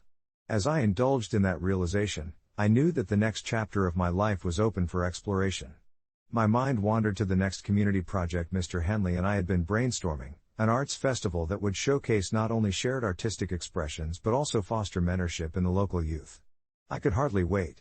The thrill of possibility rushed through me, invigorating my spirit with hope and excitement for what lay ahead. For the first time in a long while, I felt truly aligned with my purpose, fully aware that every winding road had led me here, to this moment of connection, creativity, and clarity. Looking toward the future, I welcomed the unexpected, accepting that sometimes the most beautiful journeys unravel from the red flags we choose to face with courage and grace. It's funny how something you think will be a dream come true can turn into a waking nightmare. That's how I felt the day after my wedding. My friend, Ella, was always the planner among us, organizing everything from birthday parties to community events, so when I got engaged, I couldn't imagine anyone but her by my side to help with the big day. We were close, with years of friendship behind us, so it felt natural to make her my wedding planner. She wanted to do it all pro bono, which seemed generous at the time. But the day itself? It was a beautiful blur of laughter, love, and simmering tension that crept in like mist. Everything had gone mostly according to plan, until I began noticing that her assistant, a whirlwind of energy named Jenna, was acting a little strangely. I brushed it off during the ceremony, attributing her quirky behavior to nerves. Maybe it was just the excitement of being part of a huge event that made her so jittery. However, as the night went on, I kept catching snippets of bizarre conversations and whispered comments. At one point, I overheard her loudly commenting on the decorations, suggesting they were too cheap and wouldn't even match a low-budget prom. My heart sank. My wedding was everything I dreamed of, and here was someone trashing my hard work and Ella's planning. Still, the night was joyful overall, filled with family, friends, and an overwhelming amount of love. However, my euphoria took a nosedive when I saw Jenna lurking near the bar, watching my cousin do a little dance, and behaving like she was secretly filming the moment on a phone. It felt invasive, and I couldn't shake the gut feeling that her behavior was crossing a line. I tried to brush it off, thinking perhaps I was too focused on my wedding to read too much into things, but every so often, I'd catch her tension with Ella, a look of disdain or perhaps jealousy. It was hard to tell. Some distant part of me wanted to confront her directly during the wedding, but I didn't want to ruin what was supposed to be my perfect day. As the wedding came to an end and the guests started to filter out, I took a moment to gather my thoughts. I found Ella packing up some of her things and asked her a little hesitantly about Jenna. She brushed it off with a wave, assuring me that Jenna could be a handful but was a good worker. That was the last thing I wanted to hear. In that moment, I felt torn. Should I say something? Should I tell my friend how her assistant had been acting? I didn't want to seem petty or make Ella uncomfortable. After all, this was her friend too, and I didn't want to create unnecessary tension. Yet, the idea of keeping quiet festered within me like a slowly brewing storm. I ended up keeping my mouth shut, thinking it was best to focus on my new life as a married woman, burying the worry instead of voicing it to Ella. But as days turned into weeks, I found my heart growing heavier. I replayed those moments over and over in my mind, feeling guilty for not speaking up and questioning if I had added to the problem by being complicit. Maybe Ella deserved to know what kind of person her assistant was. In the end, I opted for honesty. I called up Ella one night, still hesitant yet resolute to share my feelings. I told her everything, the comments, the looks, and how I felt a little uncomfortable with some of Jenna's actions. There was a long pause on the other end before she finally spoke. To my surprise, she thanked me for my honesty, admitting she had sensed some strange behavior from Jenna too but hadn't fully acknowledged it. Ella even mentioned that she had been having her doubts about Jenna's professionalism well before the wedding. It was a relief to hear that I wasn't imagining it after all. That heavy weight felt lighter on my shoulders. Weeks later, Jenna was let go, and while it felt sad to see Ella lose a friend over a work-related matter, it was also a sense of closure for me, an acknowledgement that I wasn't just overreacting. We spent an evening reminiscing about the wedding, laughing over the little blunders, and what could have gone differently, realizing that even with the hiccups, the day was still beautiful. It also deepened our friendship, solidifying our bond in a way I hadn't anticipated. Ella realized that honesty might sometimes sting, but it's essential in truly maintaining a friendship. As I reflect on that day now, I can't help but feel a sense of gratitude. Opening my heart to Ella not only alleviated my guilt but also helped her in the long run, protecting her from an untrustworthy colleague. And, as for Jenna?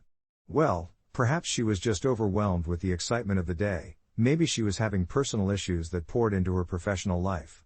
I'll never know, and the knowledge doesn't haunt me like it once did. Update: a few months passed, and I was thrilled to find out that Ella had found another assistant, one who was not only professional but actually shared the same values as her.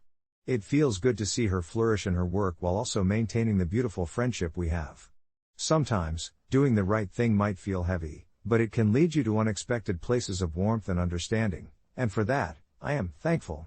As I settled into my routine after that tumultuous wedding, I found myself reflecting on how much had changed not just in my life, but in the lives of those around me. Ella's new assistant brought a fresh energy to her business, vibrant and eager, and it felt like a weight had been lifted from her shoulders. The first time I visited her office in the months following my wedding, it was as if I walked into a different world. Sunlight streamed through the large windows, illuminating tidily arranged mood boards and colorful swatches that seemed to dance with enthusiasm. Ella buzzed with excitement as she showed me new designs, her passion reignited, and I could tell this new assistant was a source of that spark. I remembered our late-night talks about the pressures of running a business while nurturing personal relationships. Ella had always been committed to both, but that balance hadn't always been easy for her. Now, she appeared genuinely happy, her laughter ringing through the room like music. I couldn't help but feel a deep sense of relief that she had found someone who understood not just the business but also her heart. Then came the moment that rooted everything in perspective, a casual dinner with Ella, where the conversation veered from wedding planning to deeper topics of friendship, trust, and vulnerability. We chatted over steaming plates of pasta, and I couldn't resist sharing more about how I felt learning of the difficulties her former assistant faced. I didn't name names, but I told her how important it is to recognize our own limitations. Ella listened intently, nodding in agreement, and when I reflected on how my decision to not confront her about it felt like a burden lifted, a silence fell between us, contemplative and heavy with understanding. Sometimes, we have to be honest with ourselves before we can be honest with anyone else, she said, her tone soft but resolute. At that moment, it dawned on me that both of us were in a continual state of growth. Her journey in the wedding industry had paralleled mine in life. I saw in her eyes the acknowledgement of not just what she'd endured, but also the strength that refusal to judge could offer to another soul navigating their own battles. I felt grateful for the lessons learned and the bonds fortified through the trials. It felt almost magical how one challenge had united us more than ever. Even now, reflecting on that dinner, I am thankful for the open-hearted honesty we shared that evening, the kind that strengthened rather than strained a friendship. Life rolled on, and a few weeks later, I received an unexpected phone call from Ella. She excitedly shared that she had not only secured a deal with a major wedding magazine but had also been invited to speak at an upcoming bridal convention. This was the kind of exposure she had yearned for, a validation of her hard work, and I felt my heart swell with pride for her accomplishment. She asked if I could come along, to support her through what would surely be a whirlwind of networking and creativity. Of course, I said yes, and as I prepared to join her for this new adventure, I realized that sometimes opportunities arrive not just from talent but from resilience. Ella had influenced me to embrace the bumpy roads that come with life, recognizing that though our paths diverged at times, our shared experiences continued to weave us closer. The love stories we create, relationships strengthened in the wake of hardship, remind us of the beauty and vulnerability of revealing ourselves in the face of uncertainty. As I nestled into bed that night, my thoughts drifted like autumn leaves, floating softly on a gentle breeze of contentment. I was relieved to put distance between the noise of what could have festered into something unhealthy. Decisions made can weigh heavily, but those burdens oftentimes give way to understanding and growth. Gratitude filled the spaces where worry once resided, and I realized that I wouldn't change a moment of what led us here, not just for Ella or her new assistant, but for myself as well. This journey was our own, one where lessons lingered like sweet aftershocks of knowing one another's hearts, a tapestry that reminded me that at the end of the day, honest connections can indeed light the darkest of paths. As the busy season of weddings approached once again, I felt a sense of excitement ripple through me, like the gentle chime of bells heralding a season of joy. Ella and I had settled into a comfortable rhythm, often exchanging ideas over coffee, sometimes brainstorming themes for her upcoming clients, and more often than not, sharing the laughter that only friends can evoke. The experience of the past few months had instilled a deep appreciation in me, not just for Ella's talent, but for the kind of environment she cultivated, a safe space where creativity flowed freely without fear of judgment. Yet, somewhere beneath this warm connection, I felt the echoes of the past brush against my consciousness like a distant storm cloud. There was something unresolved that lingered, a loose thread that I had intentionally hoped to forget amidst all the good fortune that followed.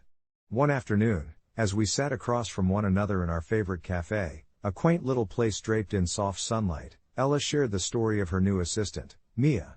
"You know," she started, a soft smile tinging her lips, "Mia is incredible. She brings such a fresh perspective and always shows up with these brilliant ideas." I could see the sparkle in her eyes, an unmistakable sign of her blossoming happiness, and I felt a swell of joy for her. But as she recounted the talents and quirks of her new partner, a subtle sense of guilt crept into my heart, mingling with the joy like shadows playing hide and seek. The shadow came from my own truth, the worry that I had once inhabited Ella's world with a necessary honesty, one that had felt painful yet liberating at the time. Days turned into weeks, and I tried to push the weight of my past thoughts aside, focusing instead on the laughter-filled conversations we shared. But that guilt persisted, whispering in the recesses of my mind until it became a familiar companion.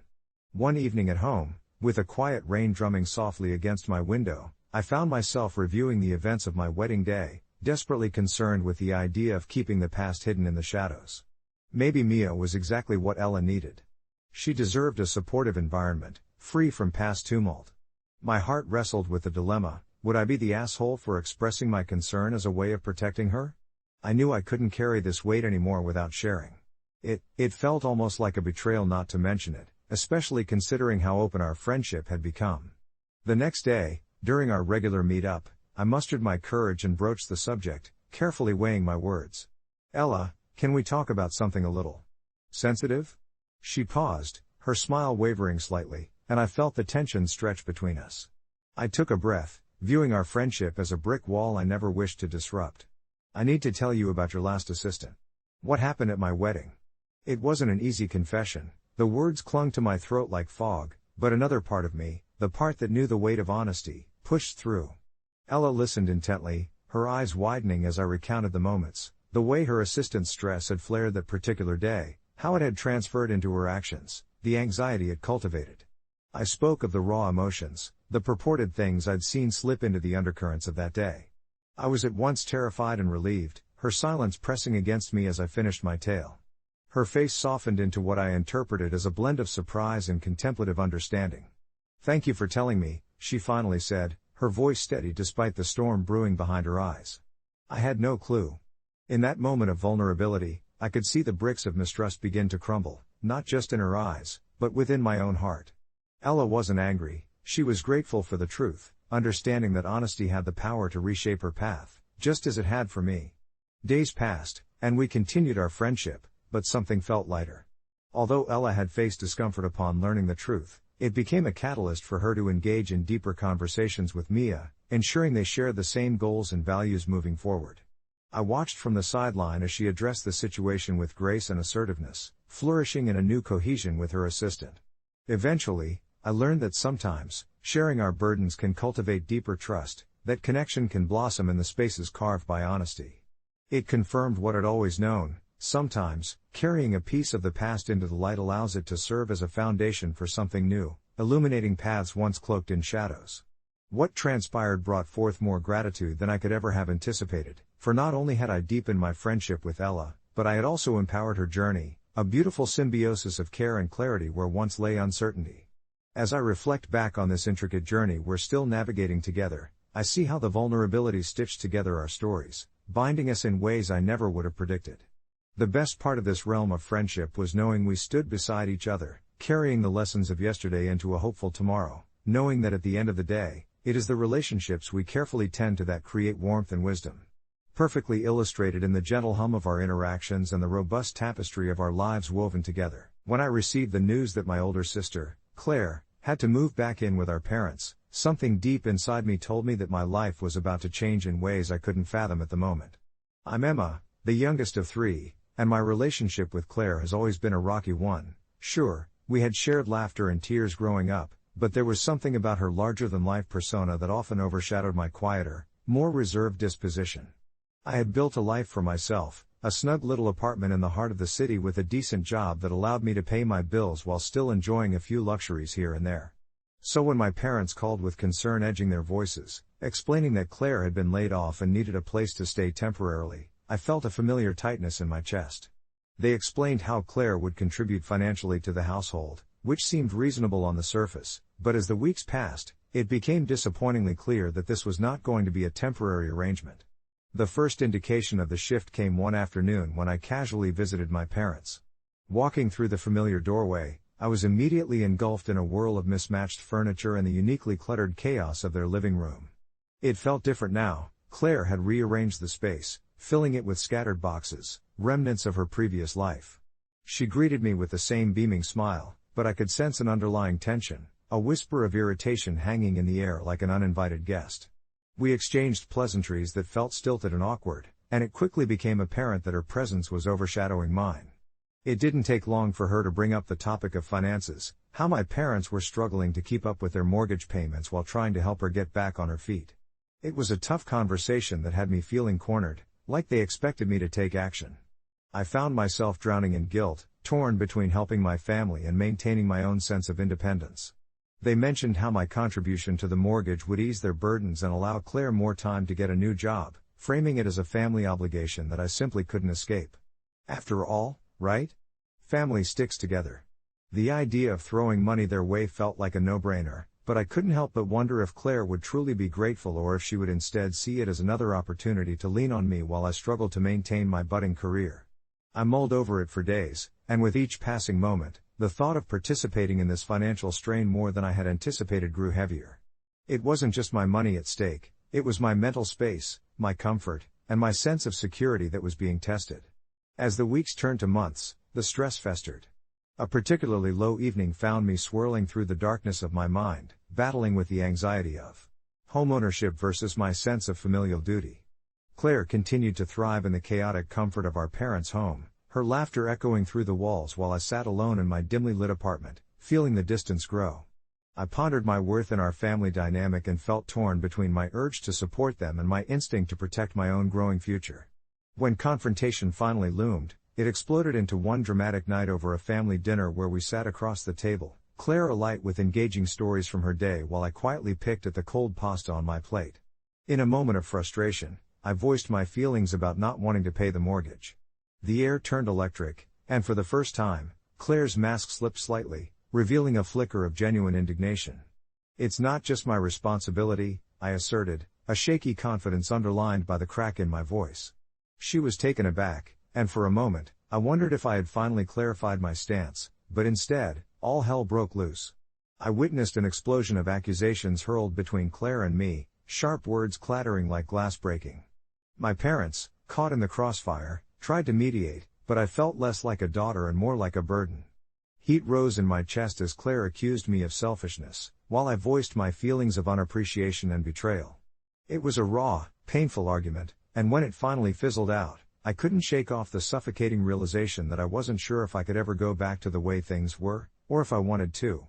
I excused myself that night, feeling more isolated than ever, and upon returning to my apartment, I fell into a deep, restless sleep, punctuated with dreams of family betrayals and financial obligations that loomed over me like dark clouds.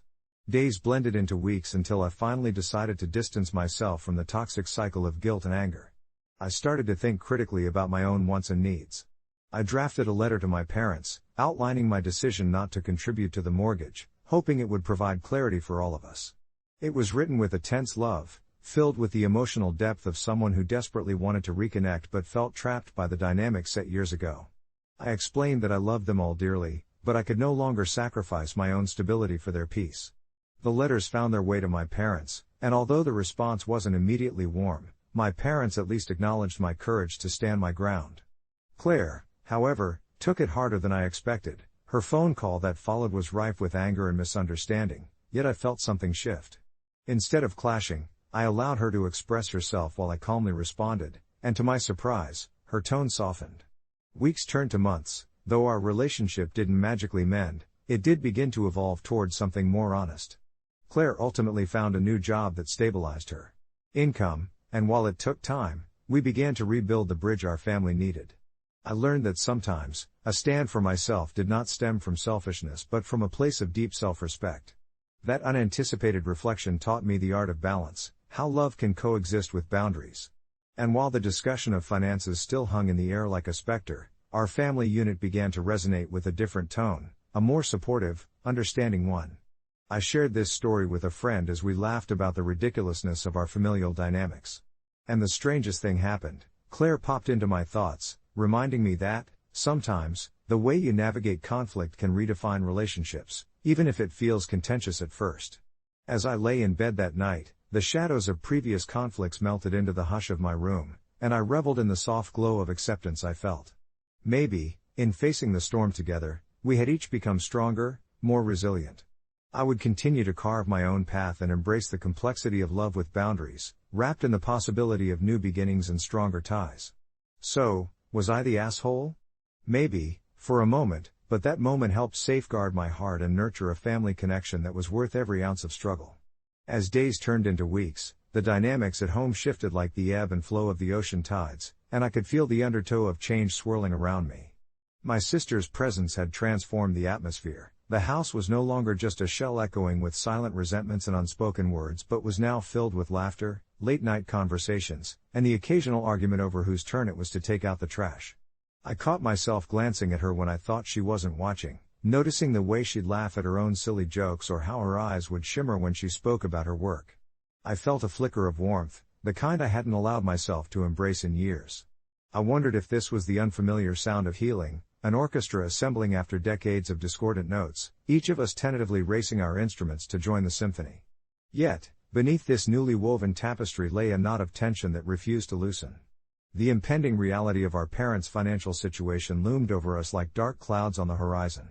They had worked tirelessly to keep a roof over our heads, sacrificing much for a sense of security that now seemed delicate. I couldn't shake off the guilt swirling in my gut, an insistent reminder that my own independence had inadvertently contributed to the distance growing between my family and our responsibilities. We were all learning to navigate these choppy waters together, bound by a shared sense of duty, but the question echoed in my mind, was I responsible for saving us from drowning? One crisp autumn evening, as the sun began to dip below the trees, painting the sky in rich oranges and purples, I took a walk to gather my thoughts. I needed clarity. I found myself wandering to the coffee shop down the street, a cozy little place filled with the aroma of freshly brewed beans and the soft hum of conversations that somehow made my worries feel lighter. As I sipped my cappuccino, I overheard a couple discussing their struggles with family dynamics, and it struck me how universal our experiences were. That was when I realized I wasn't alone, that this shared pain, this negotiation of love and obligation, resonated beyond the walls of our family. When I returned home, a darkness was hanging in the air. My parents had decided to have the talk about their mortgage again. As they gathered us around the dining room table, I could see the worry etched into their faces, lines deepening like cracks in a porcelain vase, beautiful but fragile. They explained how the financial burden had grown heavier since my sister had moved in, how they had hoped the extra help would ease their situation, but instead it felt like an anchor dragging us all down.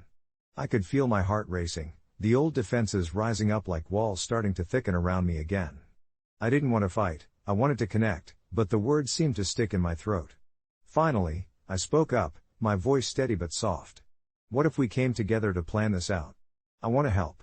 The room fell silent, each of us in our thoughts, the tension a thick, almost tangible fog. My sister's eyes lit up, and for a moment, the lightness from the coffee shop danced back into the room. We frantically brainstormed ideas, pooling resources like a patchwork quilt, slowly stitching together something new. It was in that moment that I felt a compelling shift, a sturdy thread, woven through the fabric of our relationships, an undeniable connection that reminded us we were all part of the same tapestry. As the weeks passed, we fine-tuned our household budget, and while some days were harder than others, we managed to claw back the control that had slipped from our fingers. The burden didn't evaporate, but sharing it made it bearable. The night before my parents were set to meet with their mortgage lender, I found myself curled up with my sister on the couch, a bowl of popcorn between us while we binge-watched our favorite show. The laughter flowed between us, and for the first time in so long, I felt free, unconfined by our past but tethered to something new and beautiful.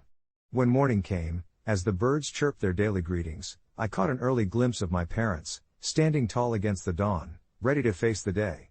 They seemed more resolute, the worry less visible as they exchanged quiet words. I knew we had moved past the point of being the assholes. We hadn't just weathered the storm, we had learned to dance in the rain, to let the drops wash away our fears, and we emerged, messy, imperfect, but undeniably united. Looking back, I realized that my initial reluctance to pay the mortgage had stemmed from a place of self-preservation and misunderstanding, but it quietly evolved into an opportunity for growth.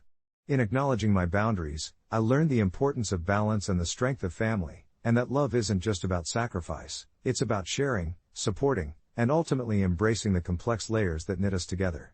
So, was I the asshole? Not anymore.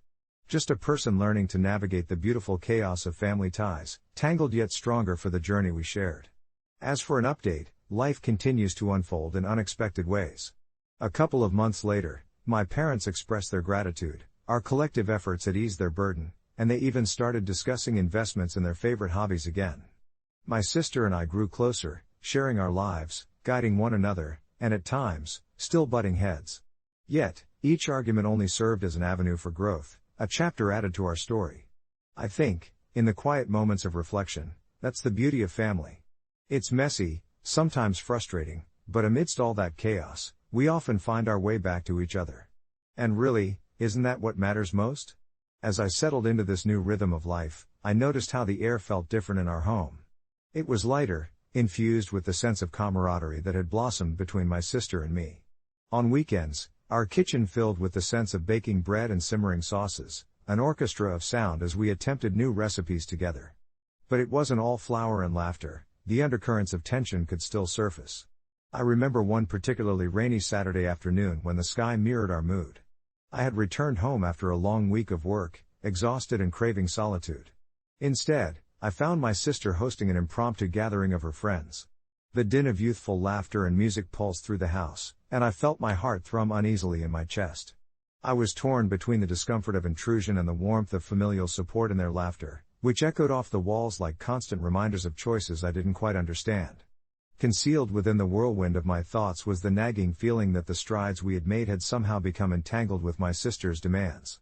As the chaos of her life spilled into our shared space, I found myself feeling suffocated by the very familial bond I had craved. When I finally mustered the courage to address it, my sister, caught off guard, was defensive. "You used to be so welcoming," she challenged, and I could sense the shadows of our past struggles creeping in. Inherently, this was a moment of vulnerability for both of us, and as the silence hung heavy before me, I realized it wasn't just about me needing space, it was also about her needing to assert her independence in this shared space. After what felt like an eternity of misunderstanding, we sat down, nursing cups of tea, the clamor of her friends fading into the background. I spoke my truth, gentle yet firm. "I love having you here, but I need a little room to breathe sometimes."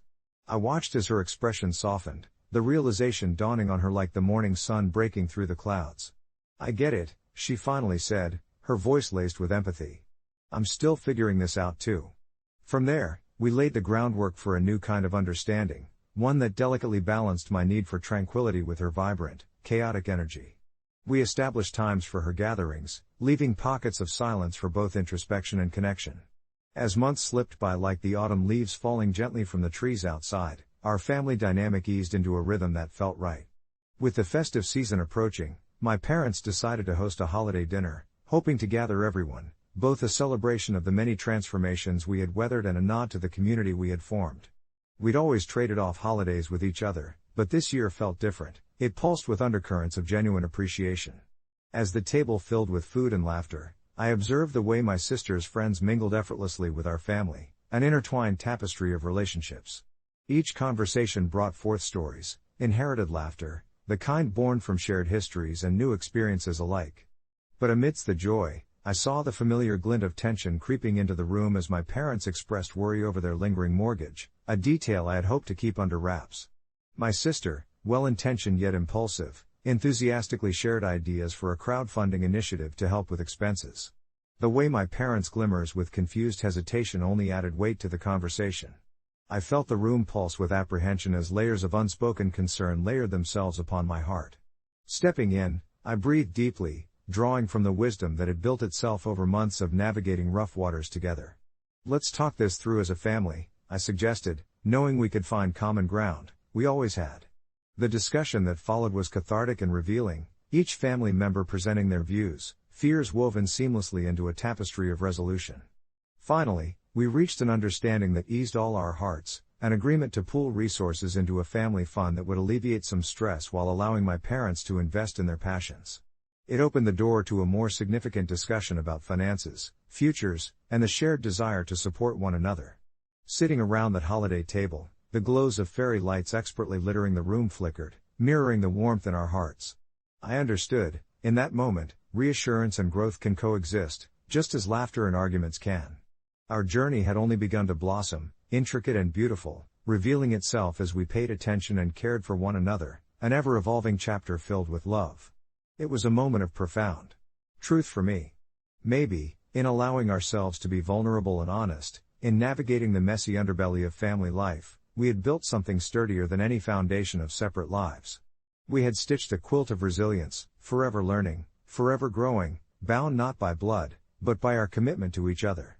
It started like any other weekend in my cozy apartment, sunlight streaming in through the living room window, casting soft shadows on the walls adorned with my paintings.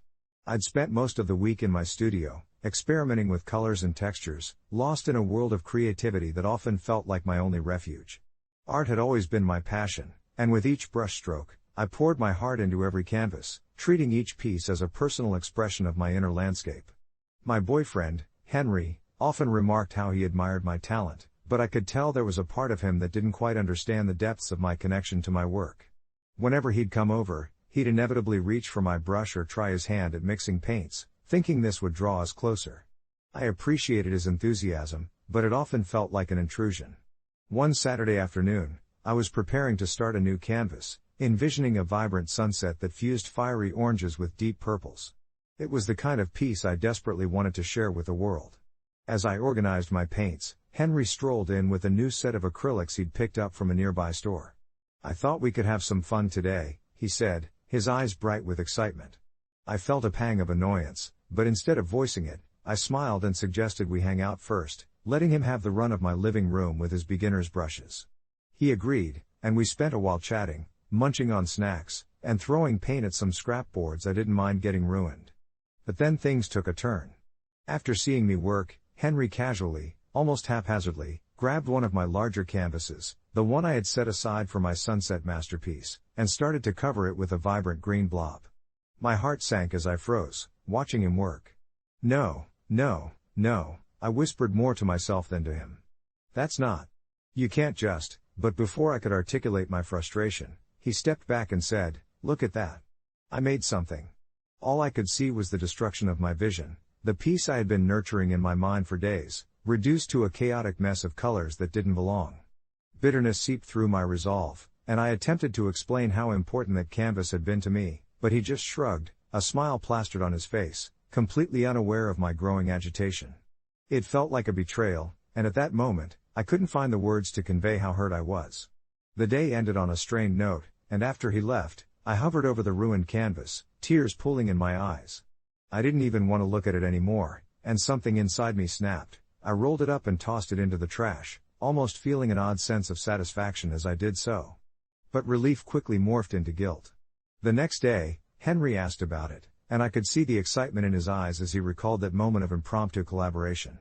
I hesitated, my throat tightening as I confessed what I had done. Henry's expression turned from amusement to astonishment.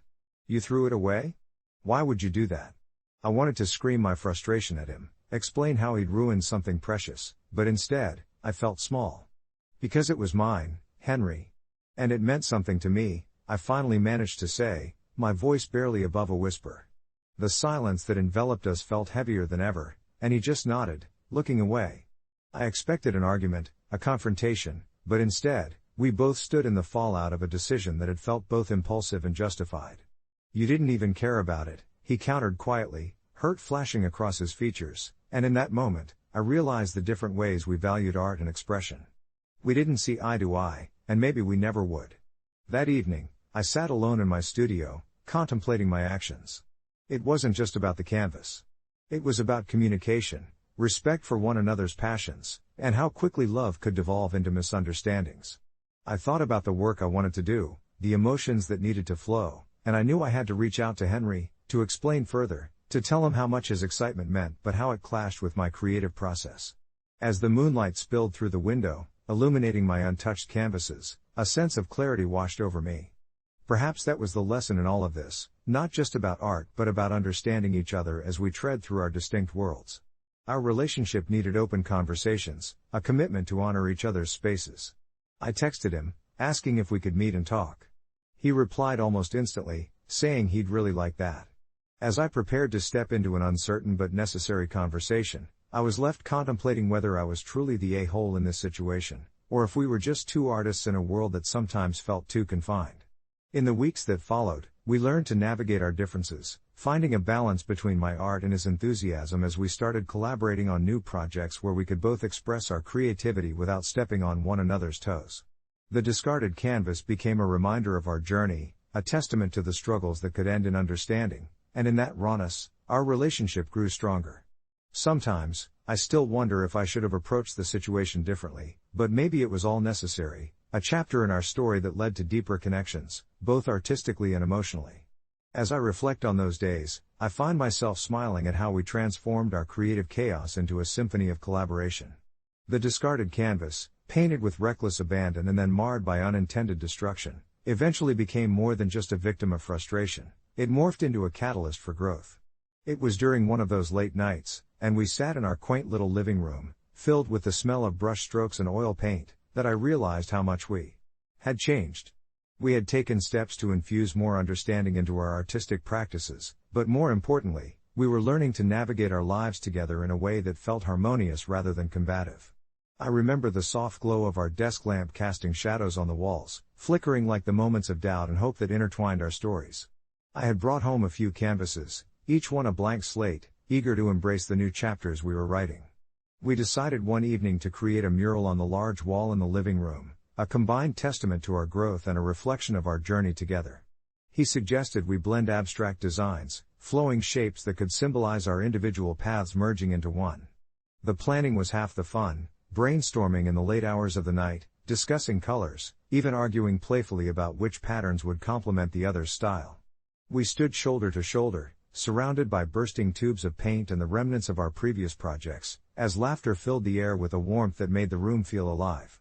It was in those moments I felt the cracks of our earlier misunderstandings start to heal, each stroke on our mural reflecting our innate desire to express who we were and what we had fought through, paving a road to understanding. Sure, there were still hiccups along the way, he made a few accidental spills, and I had my share of exasperated sighs, but the atmosphere remained playful and light, filled with the essence of compromise. The mural itself turned out vibrant and chaotic, with swirls of blues and greens colliding but still fitting together in a strange, beautiful way, just like us. Once completed, it became a conversation starter for our friends who came over, a visual representation of our evolution intertwined like threads in a tapestry. Even on days when I felt a shadow of doubt creeping back in, I'd look at that mural, its colors speaking unspeakable truths about our partnership, and a sense of pride would wash over me. Looking back, I see that, while the moment of throwing away the ruined canvas was driven by frustration, it was precisely what we needed to ignite not just a conversation but a whole new dialogue within our evolving relationship. It's intriguing how one little action can spiral into such immense growth, leading to a bond fortified by creativity rather than just love.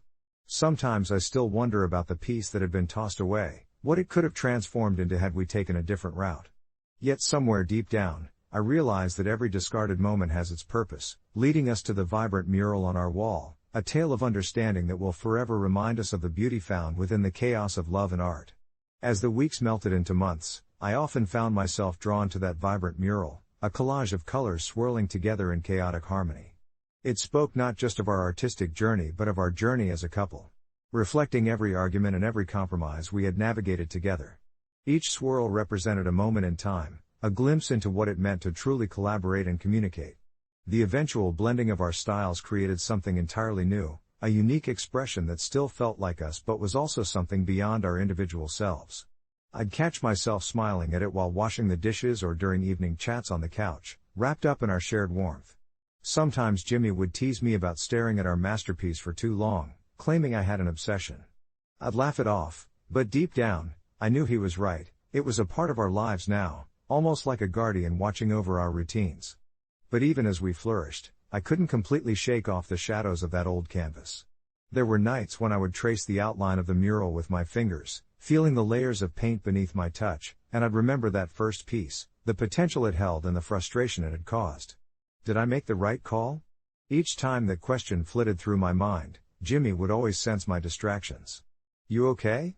he'd ask, setting down his sketchbook and shifting focus onto me, his brow creased with genuine concern. His kindness washed over me like a warm tide, pulling me back from my musings, and I'd reassure him, reminding myself I had to let go of that weight. We continued to bond through our projects, but with every brushstroke we painted together, I also began to see the cracks in my own patience. I was forgiving of his exuberance, but frustration bubbled beneath the surface when he attempted to take creative liberties on my designs. It started innocently enough, a splash of unexpected color on a planned composition, but before long, he would challenge my intentions, suggesting changes that were more reflective of his style than my own, and I found that familiar tension creeping back in. One evening, as the sun dipped below the horizon, casting warm orange hues across the room, I stood before our latest piece, a work we had both poured our souls into.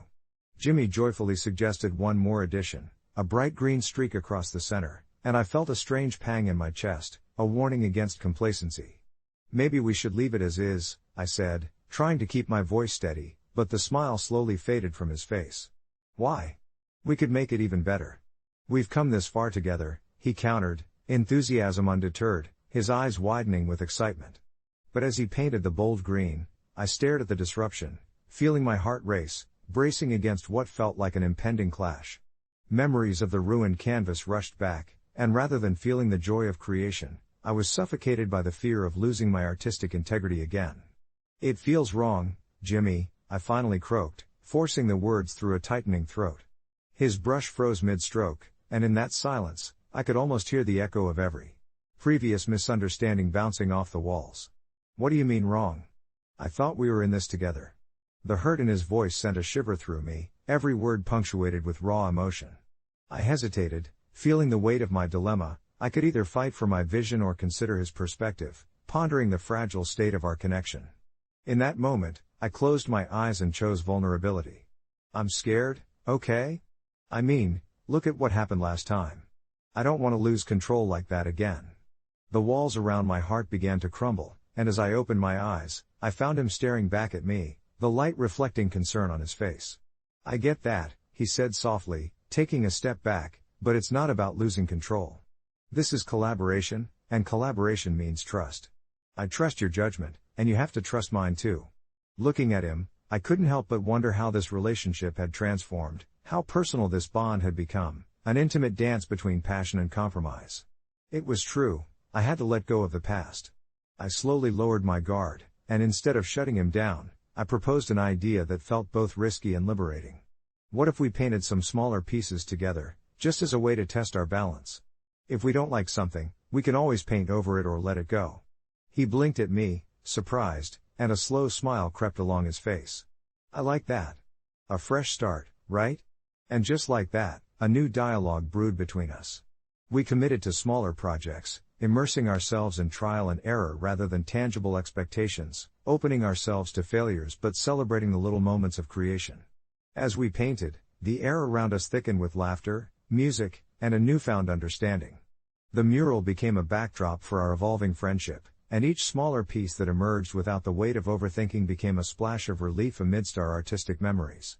A couple of weeks later, as we stood before a series of colorful canvases strewn across the floor, I felt a warmth flood through me upon realizing how far we had come. The shadows of doubt hadn't vanished, but they danced around the newfound light we were cultivating. I knew this journey would continue to challenge us in unexpected ways, but with every stroke, we embraced the beautiful chaos. Even as I glanced back at the mural, I smiled at our past as much as our present. Together, we were crafting art amid the uncertainties of life and love, learning not just to cope with the unknown, but to celebrate it, a vibrant tapestry of joy and growth. And with that reflection warm in my heart, I felt hopeful about what lay ahead, both creatively and relationally. We had found a rhythm woven not just through our art but through our trust, our patience, and our growing love, inching us toward vibrant futures together.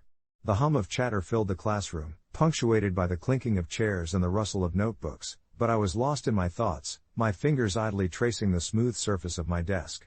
My name, Kieran, a beautiful name that held stories of my heritage, was a constant source of comfort for me. It was a reminder of where I came from, my family's roots in India, and the rich culture that shaped my identity. Yet, as I sat there surrounded by my classmates, I could feel the familiar weight of unease settling on my shoulders. Since starting high school in the United States, I had faced the same question from my peers over and over again: why don't you pick an American name? At first, I would laugh it off, shrugging my shoulders as if it were no big deal. But as the months went by, the well-meaning suggestions became more persistent, and I started to dread the conversations. Each request felt like a tiny chip at my identity, a subtle push toward becoming someone I wasn't. One dull September afternoon, the teacher announced a group project. The moment my classmates began to huddle together, brainstorming catchy names for their teams, I felt the tension rise in my chest. I had always been an observer, preferring to listen rather than speak up, but today, something shifted inside me. As the laughter and suggestions bounced around the room, I finally exhaled a deep breath, mustering the courage to say, "I don't want an American name." The words wobbled as they escaped my lips, but the room fell silent. I could see the surprise etched on their faces, momentary confusion mixed with pity. My friend Sarah, who had always been supportive, looked at me with wide eyes. "Why not, though? It would be so much easier for everyone." Her voice was soft, but I could hear the underlying judgment. "Because it's my name. It's who I am," I replied, my cheeks flushing. The room shifted slightly, and I could sense a mix of discomfort and curiosity splashing through the group. I could feel my heart pounding louder, the pressure of their stares weighing heavily on me, but I pressed on. I dove into the significance of my name, explaining the stories my grandmother used to tell me about my heritage, the richness that came with it. I shared how Kiran means ray of light, an embodiment of hope and inspiration in my culture. I felt a strange sense of liberation as I spoke. Perhaps I was finally asserting not just my identity but also my right to it. However, as the excitement of my declaration faded, the reactions shifted.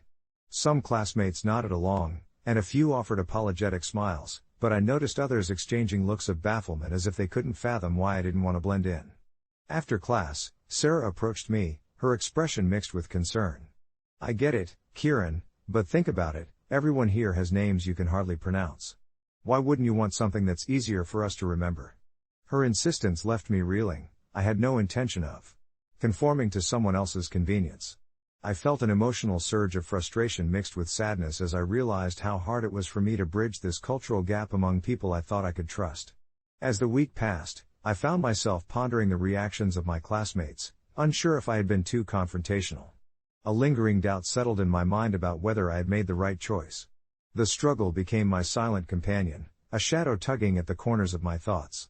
Then one evening, I received a message from Sarah, a simple apology for the way the conversation had turned that day.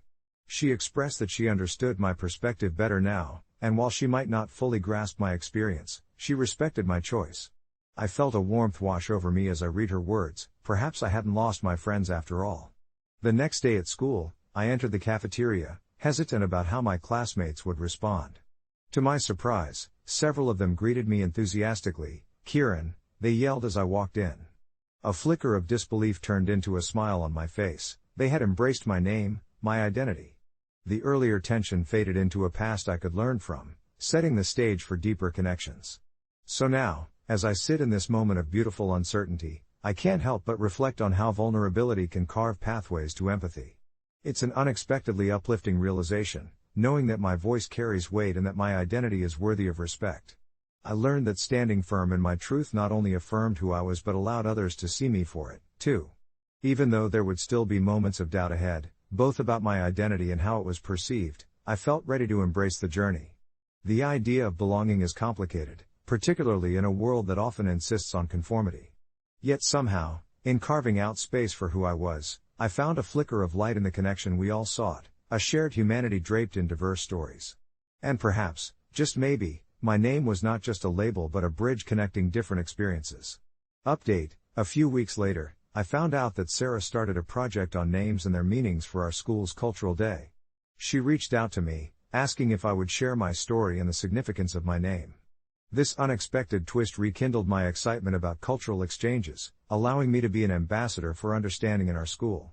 As I prepared my presentation, I felt an awe-inspiring sense of purpose swell inside me, reminding me that our names can pave the way for sharing, listening, and ultimately connecting with those around us, encouraging dialogues that burst with empathy and warmth. As the cultural day approached, I dove deep into the significance of my name, unraveling the threads of its history and the stories embedded within it. My name, Anais, is rooted in a tradition stretching back to my ancestors, resonating with layers of meaning that felt personal yet universal. I meticulously researched the etymology, the cultural contexts, and even the stories of other individuals who shared the name, finding comfort in the fact that the name was not only mine but a connection to many who walked similar paths before me. Each night, as I reviewed my notes by the soft glow of my desk lamp, I felt the anticipation build. It wasn't just a presentation, it was a chance to turn the tide of misunderstanding and perhaps inspire others to appreciate their own names and heritages. I designed a simple PowerPoint slideshow, featuring images of my family, pictures from cultural celebrations, and quotes that celebrated the beauty of diversity. On the day of the presentation, the auditorium buzzed with excitement. Students from every corner of the world shared their stories, and for the first time, it felt like I was part of something larger. When Sarah introduced me, I noticed her warm smile, and it grounded me in the moment. As I stood before my classmates, I looked out into their faces, many of whom I'd shared fleeting glances with in the past, but never truly connected to. I began by recounting the little anecdotes I had gathered about my family history, how my parents had chosen my name as a way to honor my heritage, and how it had shaped my identity. As I spoke, I could see a ripple of curiosity wash over the audience. Some leaned forward, while others exchanged glances of intrigue. I told them about that moment in the hallway that had unsettled me to my core, about feeling like an outsider simply because of my name. As the truth poured out, I felt an unexpected wave of vulnerability mixed with empowerment. Here I was, shedding my cloak of insecurity. As my presentation progressed, I encouraged my peers to share their own stories, creating a circle of respect and curiosity. One by one, hands raised high, revealing stories of names passed down through generations, and names chosen for their meanings. It became clear that while we were all unique, we also shared the same thread of seeking acceptance and connection that intertwined through our diverse backgrounds. I felt a renewed sense of camaraderie and community blossoming in the room though, which struck a profound chord in my heart. By the time I finished, I felt light, like I had released a burden I didn't even know I carried. The applause echoed, warm and sincere, and rather than purely congratulatory, it felt like a collective acknowledgement of the stories we all carried. In the following weeks, something beautiful began to unfold. My classmates, spurred on by the reactions from the presentation, started greeting each other by their names, spelling them out, sharing their meanings, and listening to each other with an attentiveness that hadn't existed before. It was as if my presentation had ignited a small cultural revolution in our school, a ripple effect of empathy and respect for the stories behind each name. Even Sarah and I grew closer. We chatted about our backgrounds often, a friendship flourishing through our differences. She even asked me to collaborate with her on a poster for next year's Cultural Day, which I happily agreed to. Reflecting on the journey we had taken, I realized that I had found my voice amidst the noise of uncertainty. The way my classmates began to see each other with more warmth, emphasizing real connection over preconceived notions, inspired me beyond words. This experience taught me that names, while they might carry the weight of identity, also bear the potency of understanding when we dare to search for meaning in them. Months later, as I watched friendships blossom and our school become a vibrant tapestry of cultures sharing their truths, I no longer felt like I was on the fringes. I was woven firmly into the fabric of our shared stories. I sometimes wondered what would have happened had I not pushed back at those moments of discomfort, and I knew that those moments had shaped me in ways I would reflect on for years to come. As I settle into bed each night, I feel grateful for the journey and those conversations we shared, threading together a deeper understanding of what it means to be both unique and connected. Update: a few weeks later, I was surprised to receive a message from a girl from another school. She explained how my story had traveled through social media, inspiring her to share her own name and its meaning in her school project. She thanked me for encouraging her to embrace her uniqueness and engage in dialogue about her culture. My heart swelled as I read her words, realizing that this ripple effect was much larger than I had ever imagined. Maybe, just maybe, our names serve not just as labels, but as bridges to a world more understanding and accepting. All we need to do is start the conversation. As her message lingered on my phone screen, I felt a new surge of motivation, a drive that pushed me to think even bigger about how I could spread this message of cultural appreciation and self-acceptance. Inspired by the girl's heartfelt words, I decided it was time to take my presentation beyond just my school. I wanted to open the door for others to share their stories too. I reached out to Sarah, who had ignited this journey for me, and proposed that we host a small event, an evening gathering where students could come together to talk about their names, share their heritage, and explore the significance behind cultural identity. To my delight, she was immediately on board, and we began brainstorming ideas that would make the event not only inclusive but also engaging. We settled on the theme names, our stories, our voices, and decided to create a cozy atmosphere filled with warm lights, cushions scattered on the floor, photos from our homes, and traditional snacks that represented various cultures. As word spread through the school, I placed an open invitation for students from neighboring schools to join us, eager for as many voices as possible to be heard. I poured my heart into crafting my presentation, aiming to highlight how names carry the weight of ancestral history and dreams, and how, through every pronunciation, we flick the pages of a wider narrative that we invite others to read. On the evening of the event, I stood at the entrance, my heart racing as I welcomed the first few students. My nervousness melted away as I noted the diverse faces filled with curiosity and anticipation. Students mingled, exchanging stories and laughter, while I observed a sense of connection weaving through the room, a tapestry made of words and shared experiences. As the gathering began, I took my place in the middle of the room, and as I shared my story, I could see nods and smiles affirming my words. It was a moment of pure magic. Everyone in the room seemed to connect on a level deeper than surface names. We were sharing pieces of ourselves. One by one, my classmates took turns sharing their own name stories, creating an unwavering atmosphere of encouragement. Some spoke of names laden with cultural significance, while others described the journey they'd taken in reclaiming or embracing their identities. I listened, entranced, as a shy boy revealed how his name, once a source of ridicule, now symbolized his family's resilience through generations. The event transformed into something monumental, a mosaic of voices each resonating with a unique timbre, wrapping around me in familiar warmth. As the night wore on, I realized this gathering had not been just an event, it was a reminder of the power we hold in sharing who we are. When it came time to close, I shared a few words of gratitude with the group, my heart full, acknowledging that every name told a story, their stories intertwined like threads in a larger fabric. Every participant walked away wearing not just their given names but also a newfound appreciation for their histories. A few days later, as I walked the school corridors, I couldn't help but notice how the atmosphere had slightly shifted. Conversations buzzed with a sense of openness, and I caught snippets of discussions about the importance of names and their meanings. One girl even approached me, shyly sharing that she had decided to embrace her traditional name instead of opting for a nickname. I felt a sense of pride, witnessing how one evening could spark such meaningful change. It was then that I recognized my voice had the power to inspire others, just as I had been inspired. Months passed, and that one event turned into a series of cultural dialogues at our school. From name stories to sharing family recipes, every gathering became a window into another world, creating a space where students felt seen and valued. It started as a simple exchange about names, but it grew to symbolize an acceptance of the beautiful diversity within our community. Reflecting back, I understood now that it was never merely about defending my name from being changed, it was about embracing identity. Recognizing that our unique stories could carve paths toward understanding. I often think of that girl who reached out to me, knowing that the ripples of our words had the potential to flow far beyond what we could foresee. Thoughtful conversations about names led to deeper connections, and through that, a newfound sense of belonging took root, not just for me, but for many others, transforming our school's narrative into one of diverse elements woven into a vibrant fabric. As I sat at my desk one evening, contemplating the journey, I smiled at the thought, in a world often fraught with misunderstanding, all we truly needed was the courage to speak, to listen, and to share names that encapsulated our history as well as our aspirations for the future. I never thought I'd find myself standing on the deck of our Airbnb, the salty breeze tangling my hair, trying to figure out how to keep my brother-in-law away from my kids. It all started when I decided to invite my husband's family for a week at the beach. The idea was to create some lasting memories, let the kids play in the surf, and reconnect as a family. But then there was Greg, my sister-in-law's husband. He wasn't a bad guy, but he had this incessant knack for teasing the kids.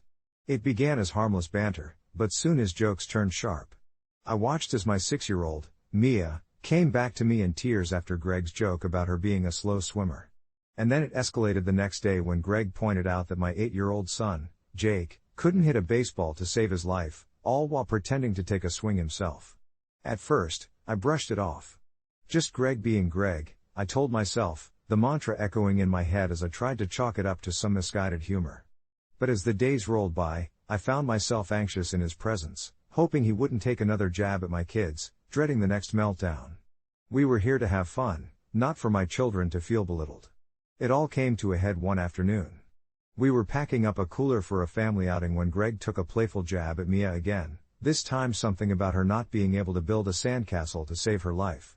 I felt a heat rising inside me, a protective instinct sparking. "Hey, Greg," I said, my tone sharper than I intended, "if you don't stop picking on my kids, you won't be invited on the trip tomorrow." The words hung in the air, shocking everyone into silence.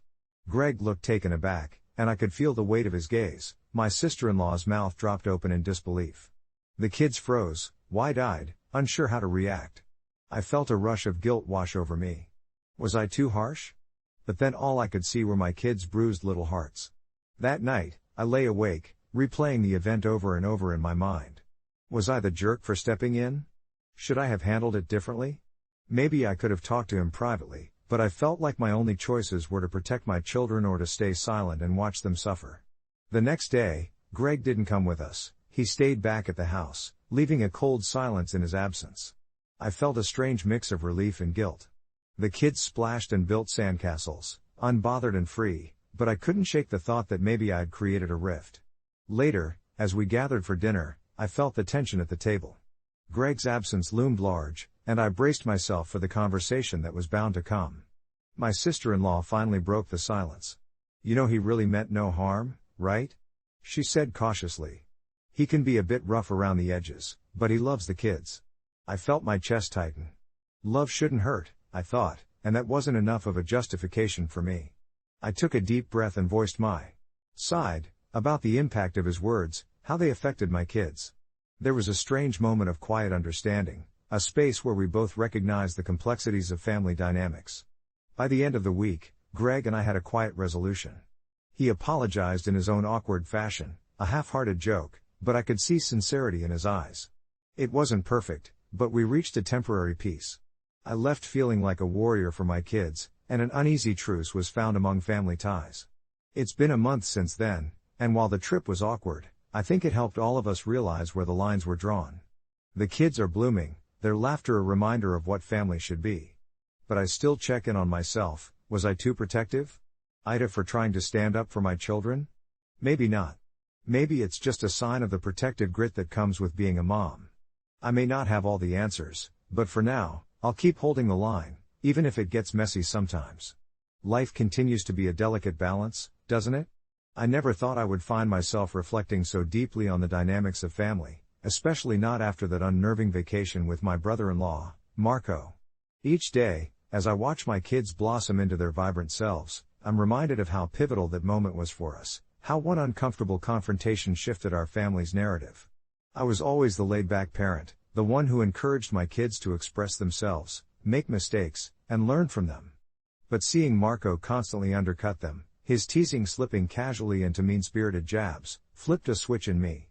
In those moments of hurt, the quiet desperation of wanting to protect my children surged forth. I realized standing up for them meant drawing boundaries, even with family, and that realization opened my eyes to a truth I had previously dismissed. Not all adults understand that their words hold weight, especially around impressionable little souls. That conflict continues to echo in my mind.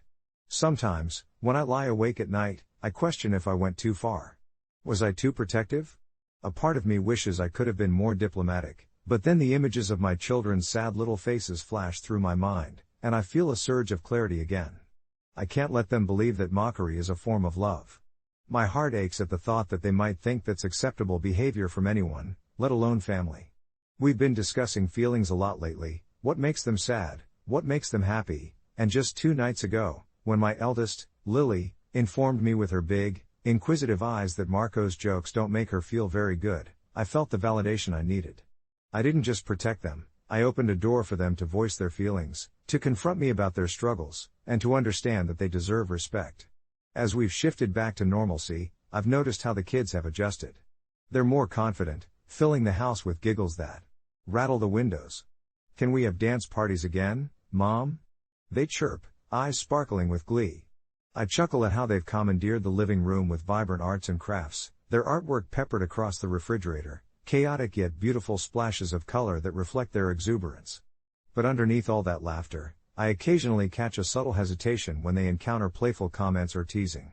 It lingers there, a thread of their past experiences with Marco that they have yet to untangle. As for Marco, he's made an effort to check in more often post-vacation, sending messages filled with jokes that, to me, seem rehearsed. He even tried to connect with the kids over video chats, asking them silly riddles they just rolled their eyes at, but they let him. They understand it's an olive branch of sorts. It feels awkward but hopeful, like both parties are treading on the shattered remains of boundaries restored. I am still here, a vigilant sentinel, keeping an eye on the situation, monitoring how it unfolds. My feelings continue to be a complex tapestry sewn from protective instincts, nervousness, and a deep, unwavering love for my children. I think this time around, I'll open up an honest dialogue, perhaps even share how I felt about our family dynamics in that moment of conflict. It could be uncomfortable, but isn't that what growth requires? Vulnerability often breeds understanding. Family isn't always about the perfect moments captured in photo albums, it's about navigating the messiness together and giving each other the grace to grow. So, even if our journey gets rough, I believe that as long as we're willing to confront issues, to speak about our feelings, and approach our relationships with empathy, we'll emerge stronger. But oh, what a ride it's been, learning the limits of love and protection. Maybe one day, I'll sit down with Marco, share a cup of coffee, and talk openly about stepping on toes in the name of humor and bonding. Until then, though, I will keep nurturing the life and laughter weaving through our home, aware that family means tending to the tangled relationships with a lot of heart and patience. For now, we're a work in progress, embracing the imperfections of being together and armed with the strength to keep evolving. As the month rolled on from that awkward family vacation, life began to settle into a new rhythm. I watched my kids, Felix, the 6-year-old with an imagination as vast as the sky, and Mia, my 9-year-old whose heart seemed bigger than her petite frame, blossom in ways that warmed my heart. They giggled more, flung themselves into their playdates with unabashed enthusiasm, and I couldn't help but breathe a sigh of relief. Their laughter echoed in our home, echoing reminders that joy can reign even amid the tangled threads of family dynamics. The kitchen buzzed with life, it became our sanctuary. The aroma of fresh cookie dough and the sound of Felix's spaceship adventures filled every nook. I snuck peeks at Mia as she crafted her latest masterpiece, a rainbow drawing that had multiple family members within colorful stick figures, each one labeled by name like they were some kind of comic character. It struck me just how resilient kids can be, how they adapt and thrive, but it also made me hyper-aware of the fragility of that resilience in the face of hurtful antics. After that vacation, Marco still had a way of trying to be the funny guy, but I noticed a softer approach. He'd tone it down noticeably, his need for laughs taking second place to keeping the peace with me and the kids. I found solace in this reset. Then one day, as I stood at the threshold of the living room, my heart swelled at the sight of my children playing a game of cards with Marco. They were bent over the table, exchanging stories through shouts and giggles, and for a moment, the past tensions felt like a distant memory. Still, the cautious mom in me remained vigilant. One afternoon, Marco called to chat.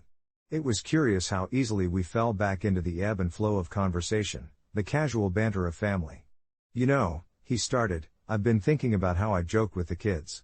There was hesitance in his voice, a tentative honesty that made my heart soften. I didn't mean to cross any lines. I thought it was all in good fun. I sat at the kitchen table, fingers wrapped around my mug, hot steam wafting toward my face. I know you didn't. But humor is a tricky thing, especially when it can feel so personal. Kids have a way of wearing their hearts on their sleeves, and I think sometimes they don't see the bigger picture in jokes. He was quiet for a moment, absorbing my words. Yeah. I get that. I guess I've been learning that just being an uncle isn't just about the fun and games. It's about being someone they can rely on too. I could hear the sincerity in his tone, and it felt refreshing. We ended our conversation with an unspoken understanding, the kind that lingers in the air long after the words have been said. It was a step forward, albeit a small one, like a cautious baby taking its first steps. That weekend, we hosted a family barbecue, the kind filled with laughter, sizzling burgers, and kids darting through the yard as they played tag. Marco was there, ready as ever to delve into games with Felix, which he did with a newfound gentleness. When Mia proudly showcased the drawings she created in art class, he knelt down, genuinely interested. "Is that me?" he asked, carefully pointing to a stick figure that had spiky hair and a wide grin. It struck me how, right then, there was a bridge forming between them, an unintentional bond shaped by respect rather than humor. In that moment, I realized that building a family isn't about perfection but about navigating the chaos together. As the evening wound down and dusk dipped its fingers across the sky, I felt a wave of contentment wash over me. My children were thriving, Marco was evolving, and I was learning to let go just a little bit, trusting that our relationships could be nurtured rather than forced. Perhaps that was the real lesson. We're all imperfect, bumping against each other, yet it's in this beautifully chaotic dance where the most profound growth occurs. That night, as I tucked the kids into bed, I pressed a kiss against their foreheads, my heart swelling with gratitude for the messy, vibrant tapestry of family life. I may not have all the answers, but a sense of hope lingered in the air, a blossoming understanding that we're all doing our best, one day at a time. I always believed that morality was a sliding scale, a gradient of gray rather than a rigid line between right and wrong, but it wasn't until the day that changed everything for me that I truly understood just how complex human choices could be. My name is Ava, a 35-year-old graphic designer living in a small town where everyone knows everyone else's business. Recently, I found myself at a crossroads when it came to my best friend, Megan, and her escalating issues with her husband, Jason, who I had known for nearly as long as I had known her. It all started when I noticed subtle changes in Megan's demeanor. She had become quieter, more withdrawn, often distracted during our weekly brunches. After weeks of gentle nudging and concern, she finally opened up, revealing that Jason had begun to act possessive and controlling, belittling her in front of her friends and limiting her contact with us. The moment she confessed her struggles, a knot twisted tightly in my stomach. I could feel her pain, and the urge to confront Jason, to protect my friend, bubbled just under the surface. However, as Megan continued to share her story, I realized how deeply complicated the situation was. She still loved Jason, and despite his flaws, they had a life together that she didn't want to destroy. Still, as the weeks passed and her distress deepened, I became increasingly torn. Was it right to stand by silently while she suffered? I longed to speak out, to hold Jason accountable, but with each passing day, the thought of confronting him seemed more daunting than liberating. Picking up my phone, I considered reaching out to Jason for coffee under the pretense of catching up. But the idea of sitting across from him, feigning ignorance about the turmoil he was causing, made me feel dirty. It felt like betrayal, not just to him, but to Megan. Yet, I grappled with the fact that doing nothing felt like I was enabling his behavior. One night, I finally decided to vent my frustrations on an online forum dedicated to relationships and moral dilemmas, posting under the title AITA for refusing to do the morally correct thing. Writing it out helped, but circulating the thoughts in my mind only made the burden heavier. I didn't know what was right or wrong anymore, only that I was scared for Megan, scared for what might happen if I brought everything out into the open. Unlike most stories, mine did not fit into neat categories of good versus bad, hero versus villain. It was just a messy reality waiting to implode. Before I knew it, another few weeks slid by. Frustration began to bubble beneath my surface, tempered only by glimmers of hope as I observed Megan gradually reclaiming her voice, taking up yoga classes, meeting friends, and laughing again. However, amidst these moments of brightness, Jason still lurked in the background, his shadows looming heavier. One evening, while we were wrapping up dinner, Megan received a text that left her pale and shaking. It was Jason, apoplectic with jealousy over something trivial, her liking a post from an old friend on social media. I could see her teetering on the edge, like a bird testing the wind before flight.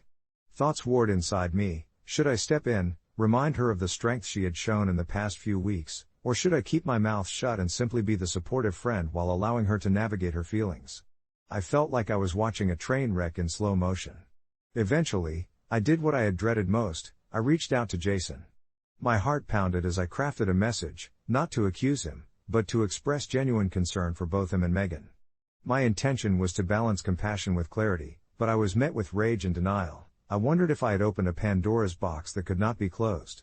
When he accused me of trying to drive a wedge between them, I realized the irony of my position. In my attempt to do the right thing, I had unwittingly made myself the antagonist.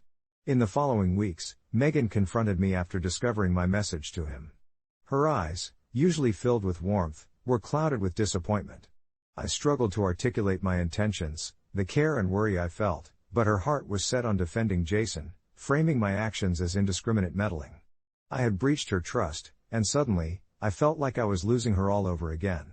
Soon after, she distanced herself from me, creating a chasm between us that I feared was too wide to bridge. Yet, time has a funny way of softening the most jagged edges of our hearts.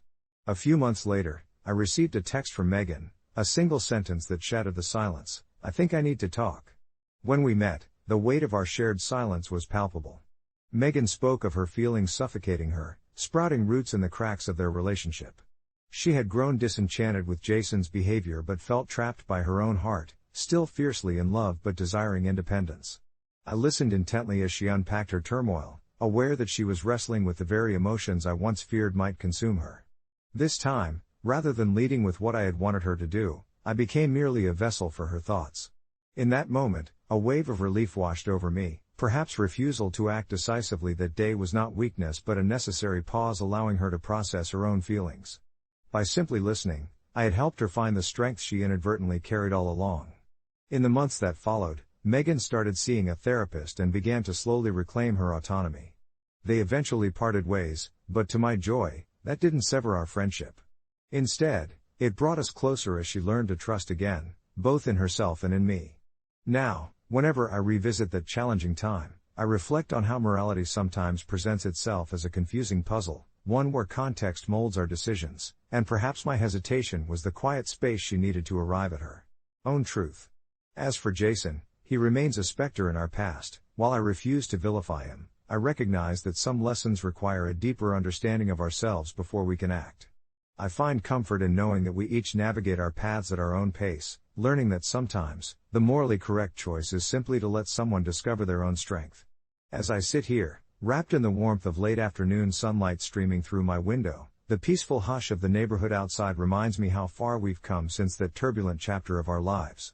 My thoughts drift to the last moments we shared as a group before everything spiraled, an innocent dinner gathering where laughter danced around the table like light refracted through crystal, our conversations punctuated by the clinking of wine glasses and the steady simmer of rich tomato sauce in the kitchen.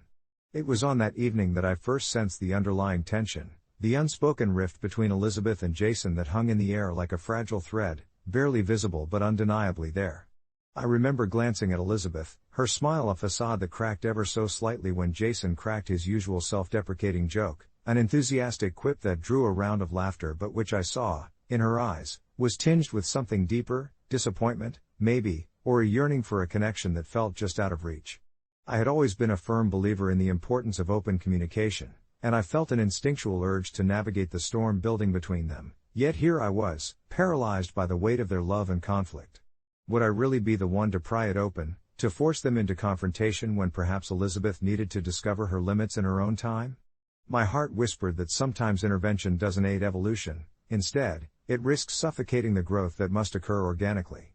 After Jason's sudden departure from our lives, the quiet stretched into a painful silence. Elizabeth threw herself into her art, creating with a fervor I hadn't seen before, colors splattering against canvas like the release she craved but couldn't express in words. Each brushstroke seemed to channel her pain, a cathartic reminder of resilience. I found solace in the idea that in allowing her to navigate her relationship with him, unlike the casual judgments thrown down from others in our circle, I had played an understated role in her journey of self-discovery. It was an odd comfort, knowing I had stood back, letting the fragile threads of her choices bind her together, even if the process left a knot in my own stomach. Some nights, we would sit on my cramped balcony, my old wind chimes tinkling softly in the breeze as the stars blinked like whispers overhead, and I would ask her, "Are you feeling okay?" Each word laced with genuine curiosity, waiting for her revealing truths. "Not yet," she'd reply softly, her gaze drawn to the cosmos, "but I'm figuring it out." There was something about those words, the way they hung in the air, heavy with unexpressed emotions, that settled an uneasy peace within me. I began to understand that the morally correct thing might not fray the edges of our friendships or force open wounds that needed time to heal. Instead, perhaps it simply meant stepping aside, guiding someone gently towards the door, and trusting they'd find their own way back to the light. Months passed, and I reveled in the small milestones, her laughter ringing out clearer, her sunsets painted with hope rather than sorrow. Each moment unfurled like petals in spring, moving us away from Jason's shadow and closer to a rediscovered autonomy. I would hear stories from mutual friends about where his life had wandered, the detours and dead ends that always intermingled with success, He became some mythic figure in the background of our lives. But it was strange how I could feel sympathy for him, too, an understanding that his decisions led him down a different, perhaps narrower path, even if they had hurt Elizabeth deeply. One evening, as we sat together on my balcony again, the sounds of distant laughter and music wafting through the complex, I found myself revealing my own struggles, my moments of indecision, the fears I had held tight like a lucky charm.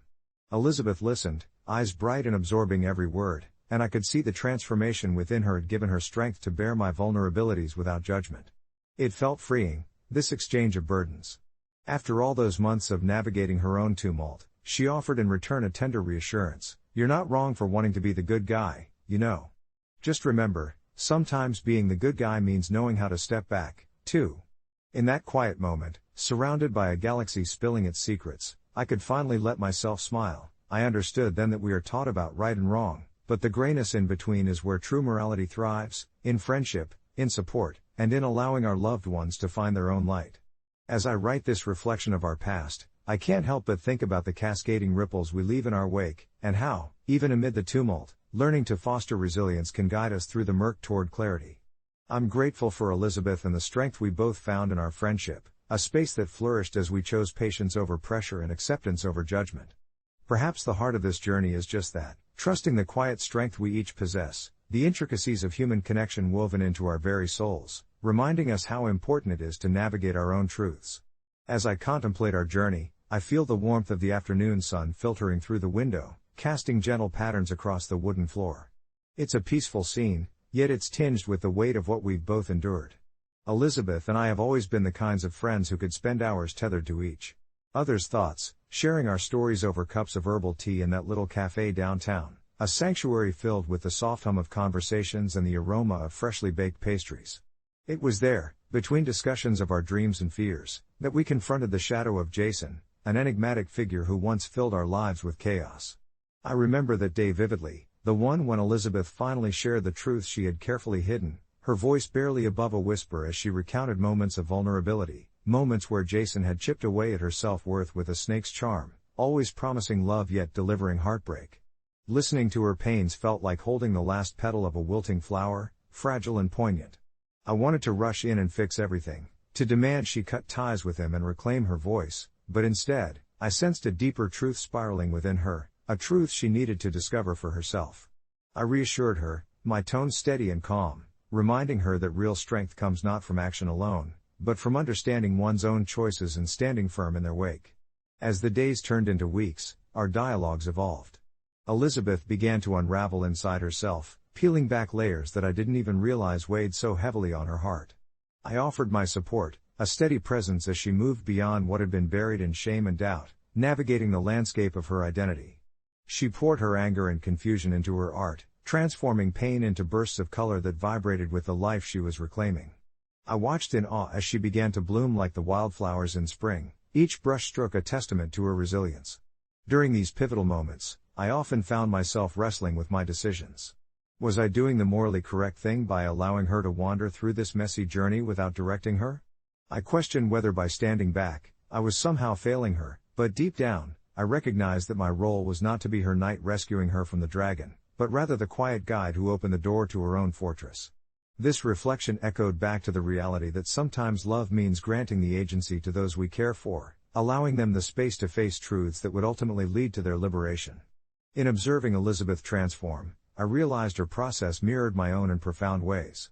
There were moments in my past, especially in my own relationships, where I sought to remain complicit rather than confrontation, choosing the path of least resistance over the arduous climb toward honesty. Eventually, she came to a decision late one evening. I could see it in the light flickering behind her eyes as we met at our usual spot. She was filled with a kind of quiet determination, reflecting the hues of a sunset surrendering to twilight.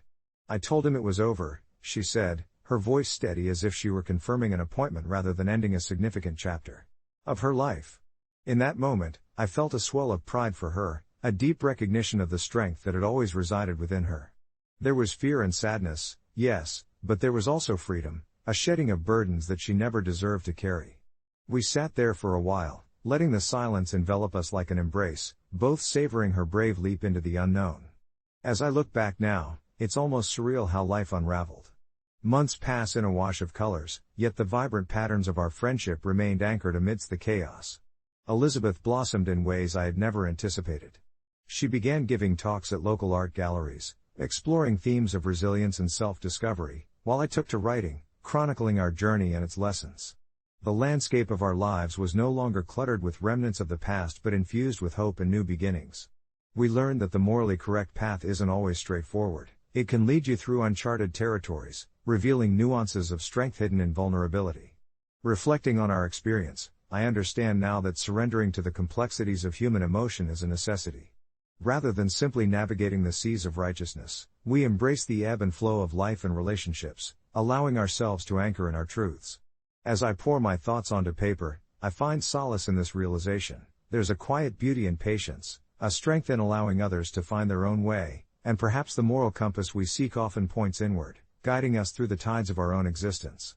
And though the future will always remain uncertain, I find strength in knowing that both Elizabeth and I have learned not just to face the storms but to dance in the rain, celebrating every moment of clarity that follows.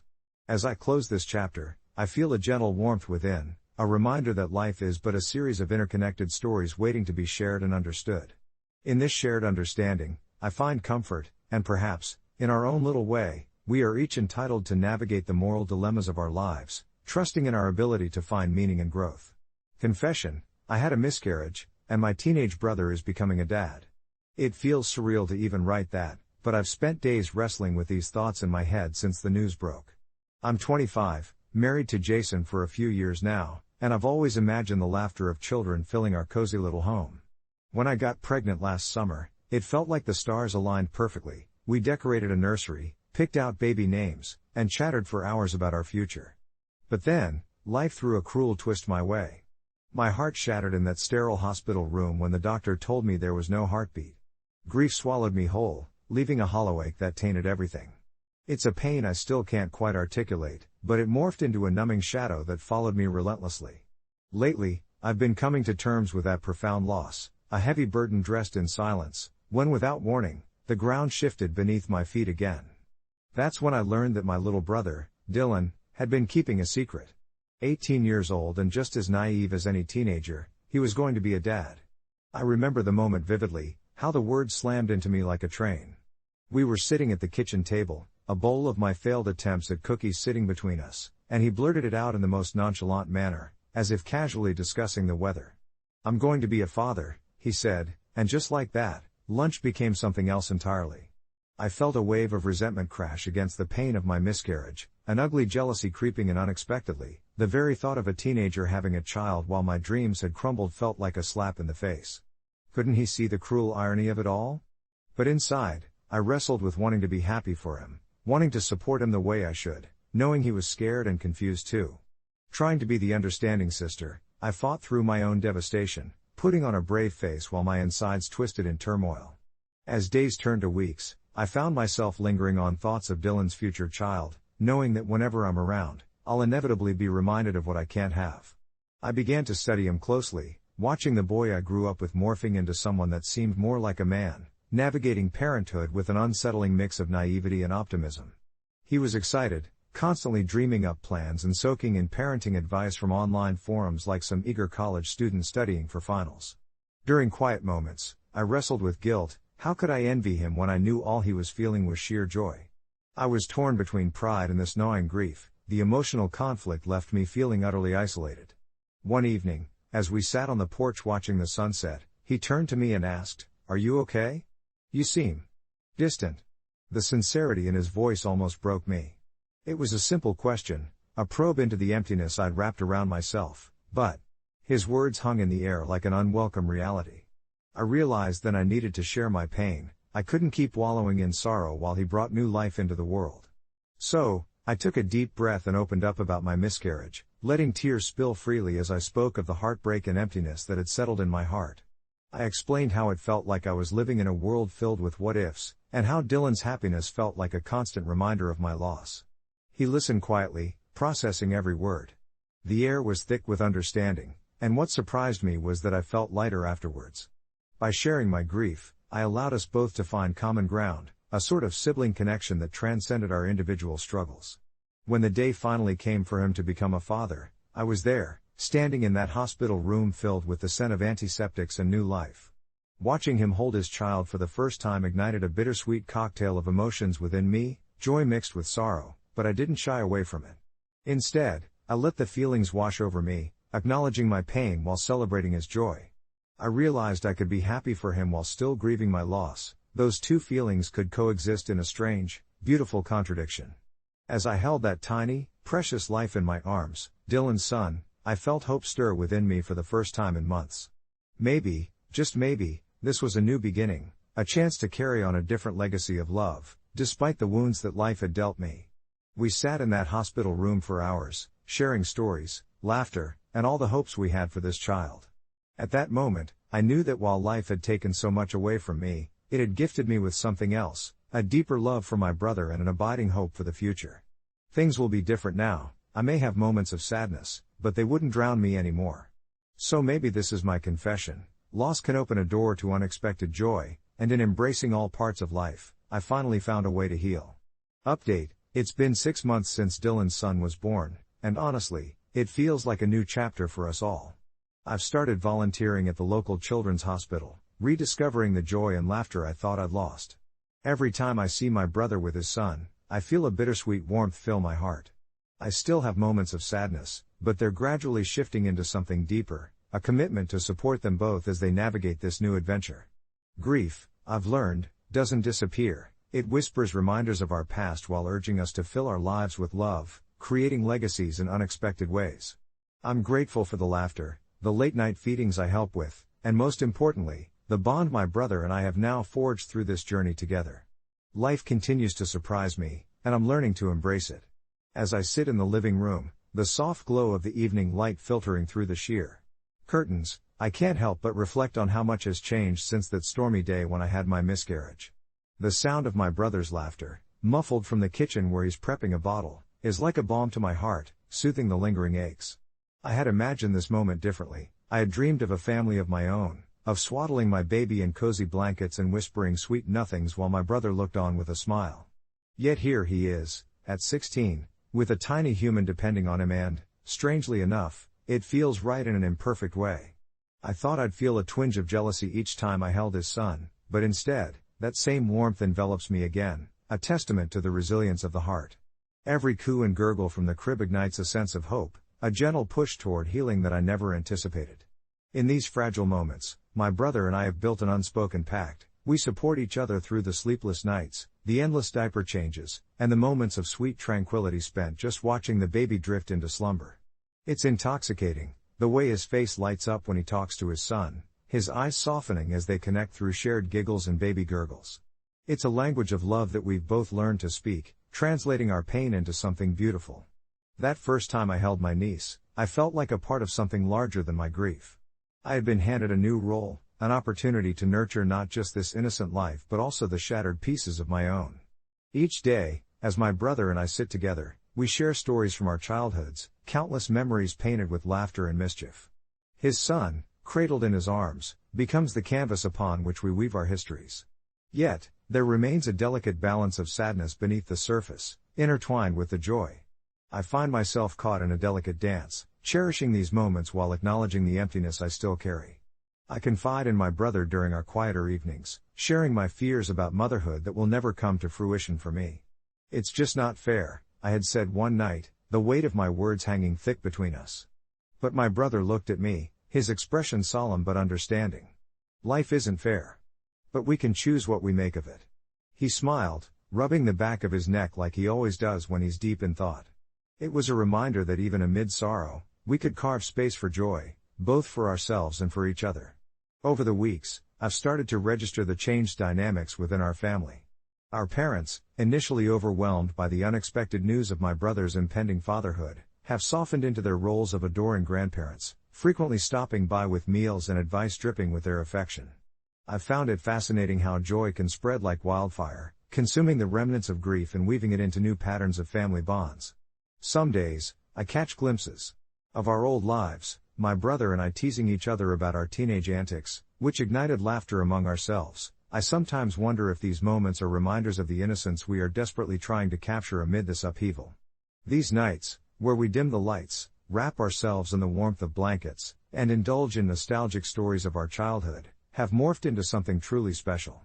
As the days pass, I often find myself reveling in the simple joys, the soft touch of the baby's tiny hand around my finger, the way his wide eyes explore the world with curiosity, and the way my brother beams every time he sees his son accomplish even the smallest of feats, like a smile or a coo. I discover an unexpected sense of purpose. I pour my heart into being an awesome aunt, a role I never anticipated, but one that brings me a profound satisfaction I could not have imagined before. With every milestone, first steps, first words, I'm reminded that love transcends loss. It builds bridges where once there were only shadows. Eventually, we decide to celebrate the baby's first birthday, a monumental occasion that feels like a tribute to life itself. Our parents throw a small gathering, and we adorn the backyard with colorful decorations and streamers that dance lazily in the summer breeze, while laughter intertwines with the buzzing of bees. As I observe my brother, who is now a doting father, I feel a swell of pride and gratitude wash over me. His joy is infectious, and for the first time in a long while, the ache of my loss doesn't feel as suffocating. Instead, it becomes a silent reminder of what once was, urging me to embrace the present, shifting the narrative from what I couldn't have to what is here, vibrant and alive. As I blow out the candles on the cake, I see the smiles and laughter around me, and my heart whispers a sweet promise to carry this love forward, blending our pasts with the future we never anticipated. It's still a journey, one filled with complexities and emotions that ebb and flow. I don't know what tomorrow holds or what other surprises life has hidden around the corner. But for now, I am here, tangled with my brother and his son in this wonderful web of life, feeling grateful for the laughter amidst the tears and finding healing in every moment shared. As the last remnants of laughter echoed around the room, I felt a gentle swell of peace settle over me, an elusive sensation that had often slipped through my fingers. My brother, still wide-eyed and youthful yet suddenly transformed in the way only parenthood can do to someone, cradled his son, a small bundle of innocence wrapped in soft fabric. Watching him was like peering into a mirror reflecting both the familiar and the unfamiliar. There was a hint of wonder in his eyes, a spark that whispered of responsibilities yet to be mastered and joys yet to be discovered. I could barely keep the smile off my face as he attempted to balance the baby with one arm while reaching for a slice of cake with the other, a comically heroic display. The noise slowly dissipated until only the quiet hum of the fluorescent kitchen lights remained, the joyous aftermath of birthday celebrations lingering like a soothing balm. I wandered outside, where the night wrapped around me, cool but comforting, a striking contrast to the warmth and chaos inside.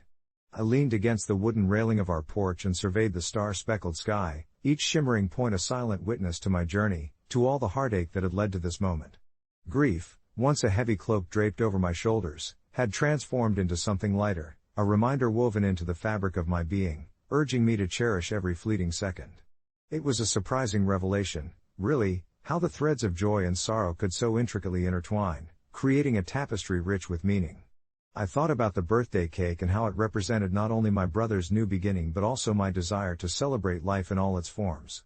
At that moment, I began to see my brother's son not just as the product of a young, unintended association but as a beacon of hope, a fresh start we all needed, a tiny but potent reminder that life goes on, filled with possibilities.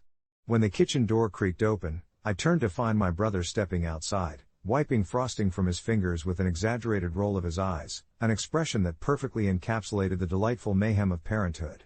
He slipped beside me, looking up at the stars, and we shared a comfortable silence, a moment devoid of expectation yet brimming with understanding. "You know," he finally said, his voice barely louder than a whisper, "I really didn't expect life to shift like this. To be honest, I was terrified when I found out." I nodded, feeling the familiar threads of his uncertainty tug at my heart. "Yeah, I guess we both were." An ambient stillness enveloped us, and I could sense the weight of unspoken truths perched just beyond the veil of our vulnerability. "But it feels right now," he added, a cautious optimism shining through.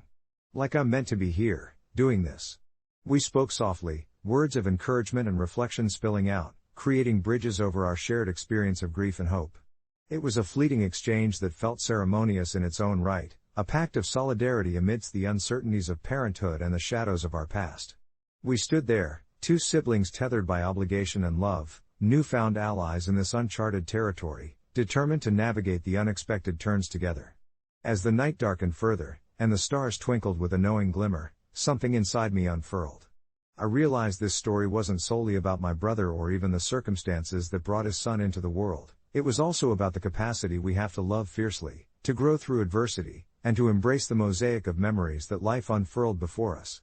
Mixing the bittersweet with the beautiful.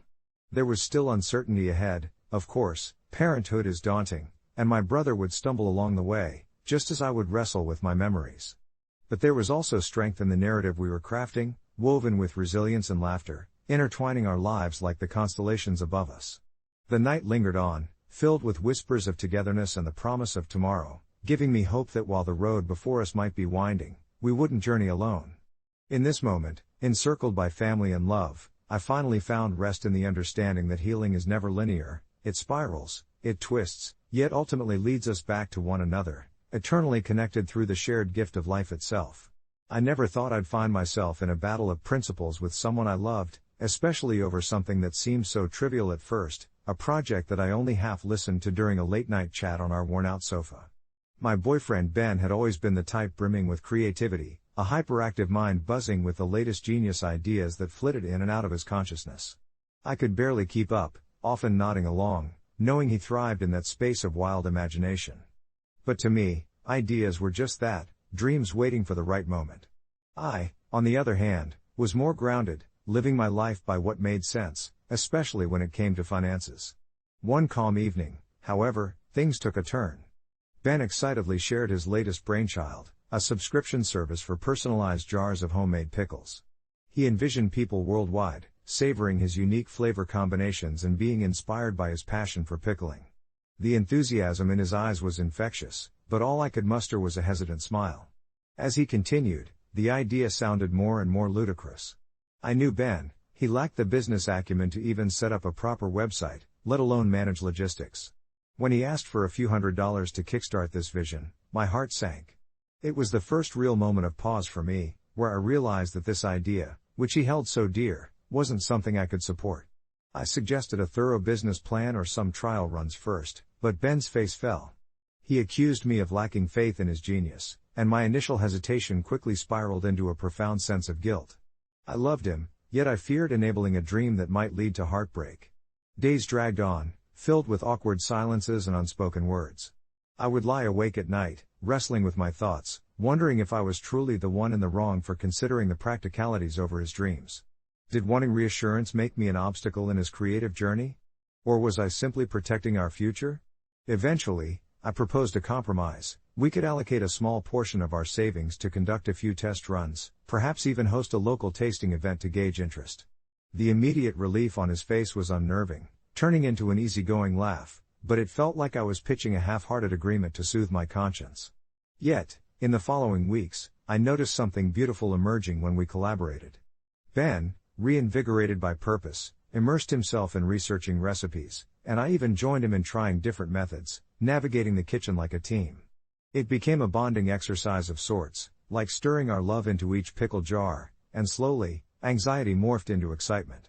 Then came the day of the tasting event.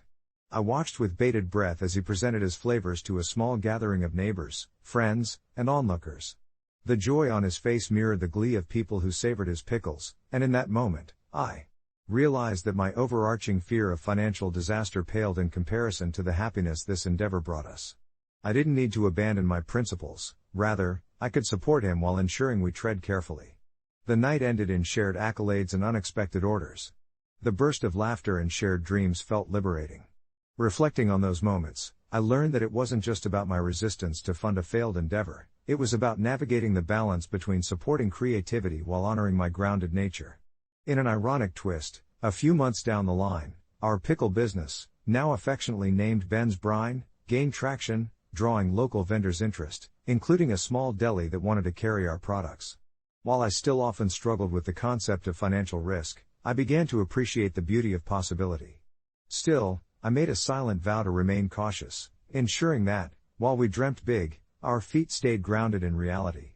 I realized love wasn't only about encouragement, it was also about clever navigation of ideas and support through practicality.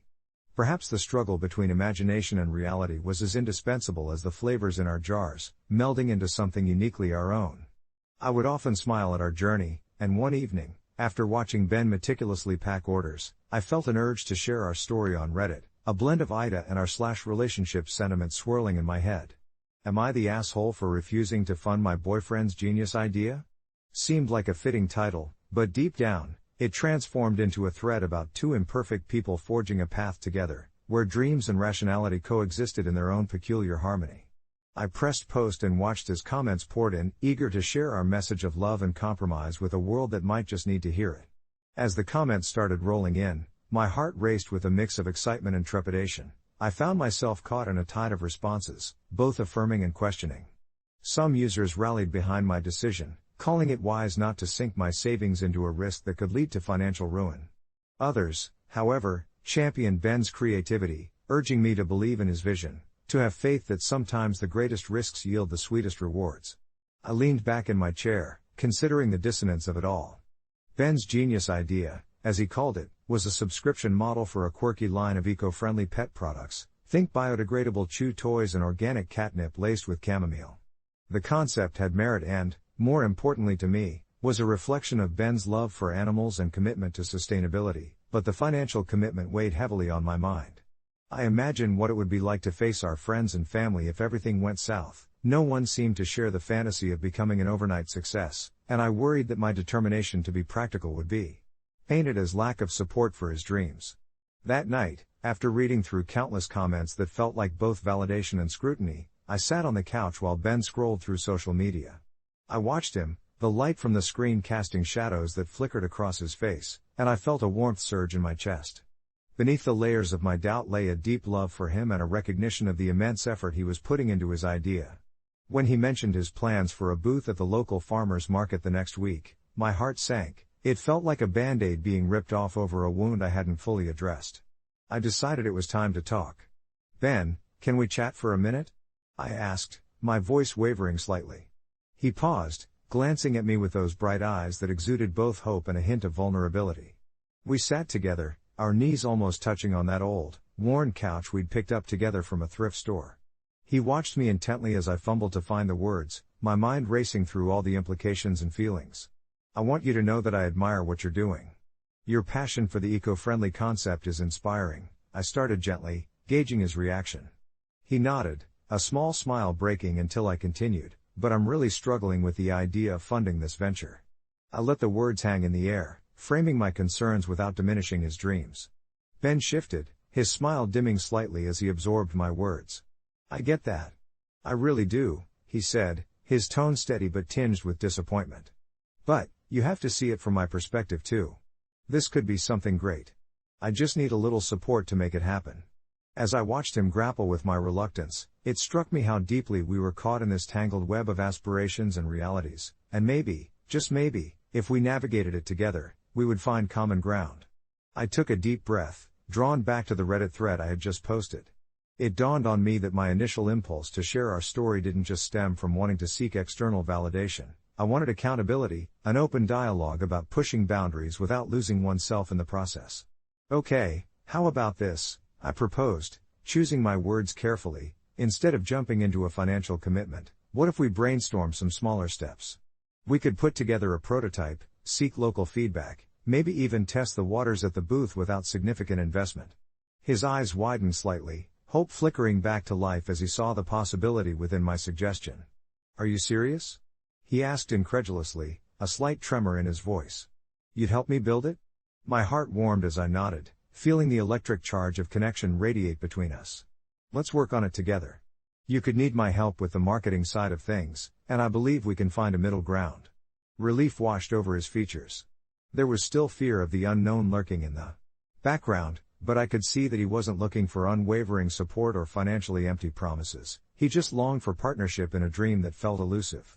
As discussions progressed over the next few weeks, the feedback loop we created became a crucible for creativity, a rich, textured place where my pragmatism met his enthusiasm.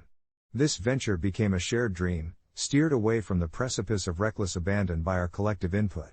Meanwhile, my Reddit post continued to garner attention, with many users following along as I updated them about our small victories. We received encouragement and advice from strangers who rooted for us in our public yet intimate journey. One particularly heartwarming comment caught my eye: it's not about who's right or wrong. It's about two people growing together.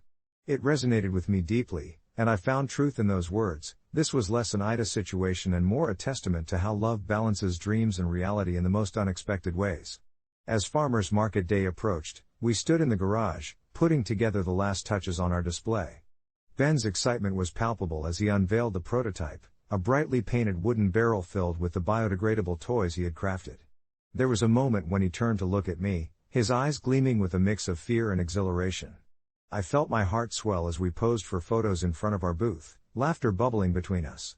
It was in those moments, I realized I wasn't just sharing a workspace, I was sharing his vision, and in doing so, I had learned how to celebrate the beauty of compromise.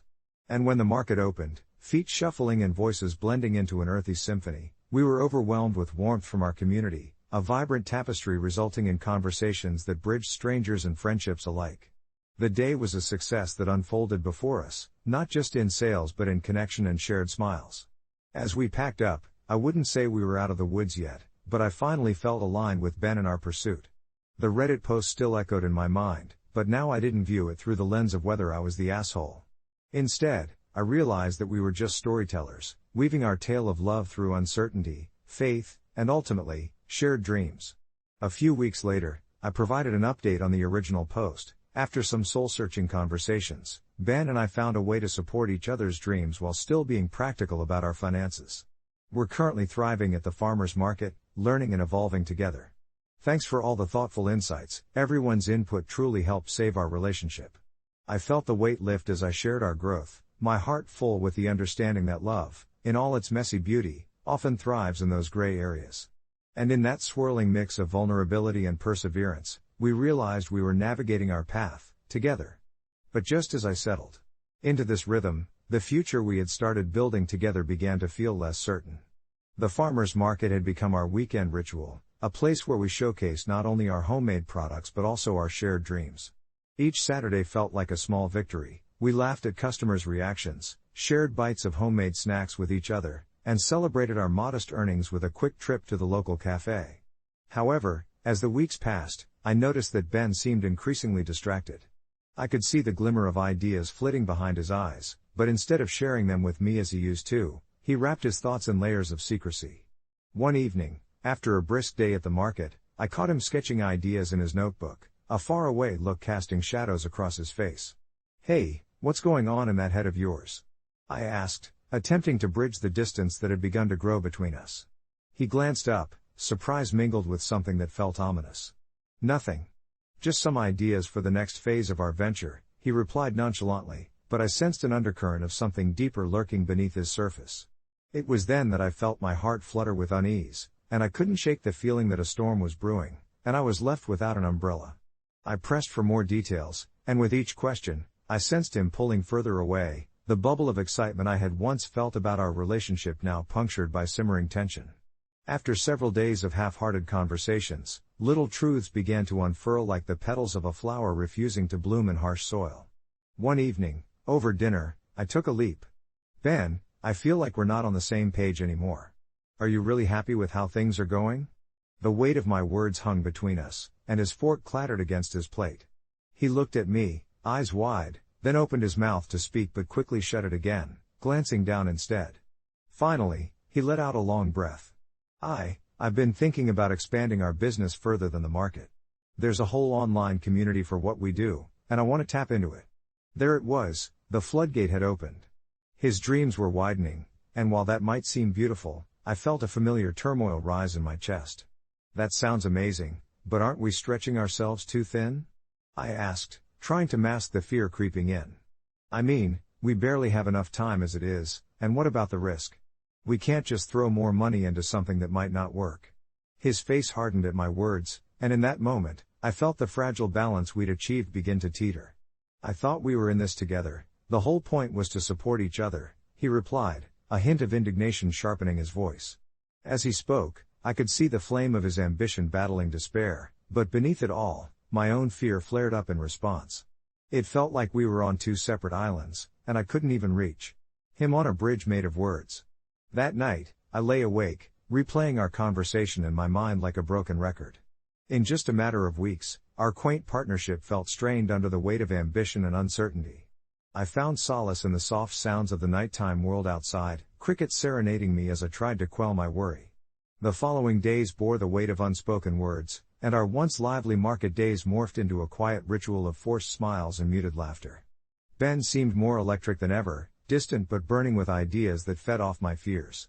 I couldn't help but wonder if his vision for our business included a space for me at all. It took several days of silent simmering before I reached a breaking point. One Saturday, during a lull between customers at the market, I confronted Ben again. What if we come up with a clear plan together, instead of you going ahead solo? I want to support you, Ben, but I need to feel included in what we're building. Your dreams matter to me, but so does our partnership. His gaze met mine, piercing yet unsure, and I held my breath. The silence stretched between us like a taut wire ready to snap. Slowly, realization seemed to dawn upon him, the anger fading just a little to expose a flicker of understanding. I guess I didn't consider how my ambitions have started to push us apart. I was so focused on getting ahead that I forgot why we started this together in the first place.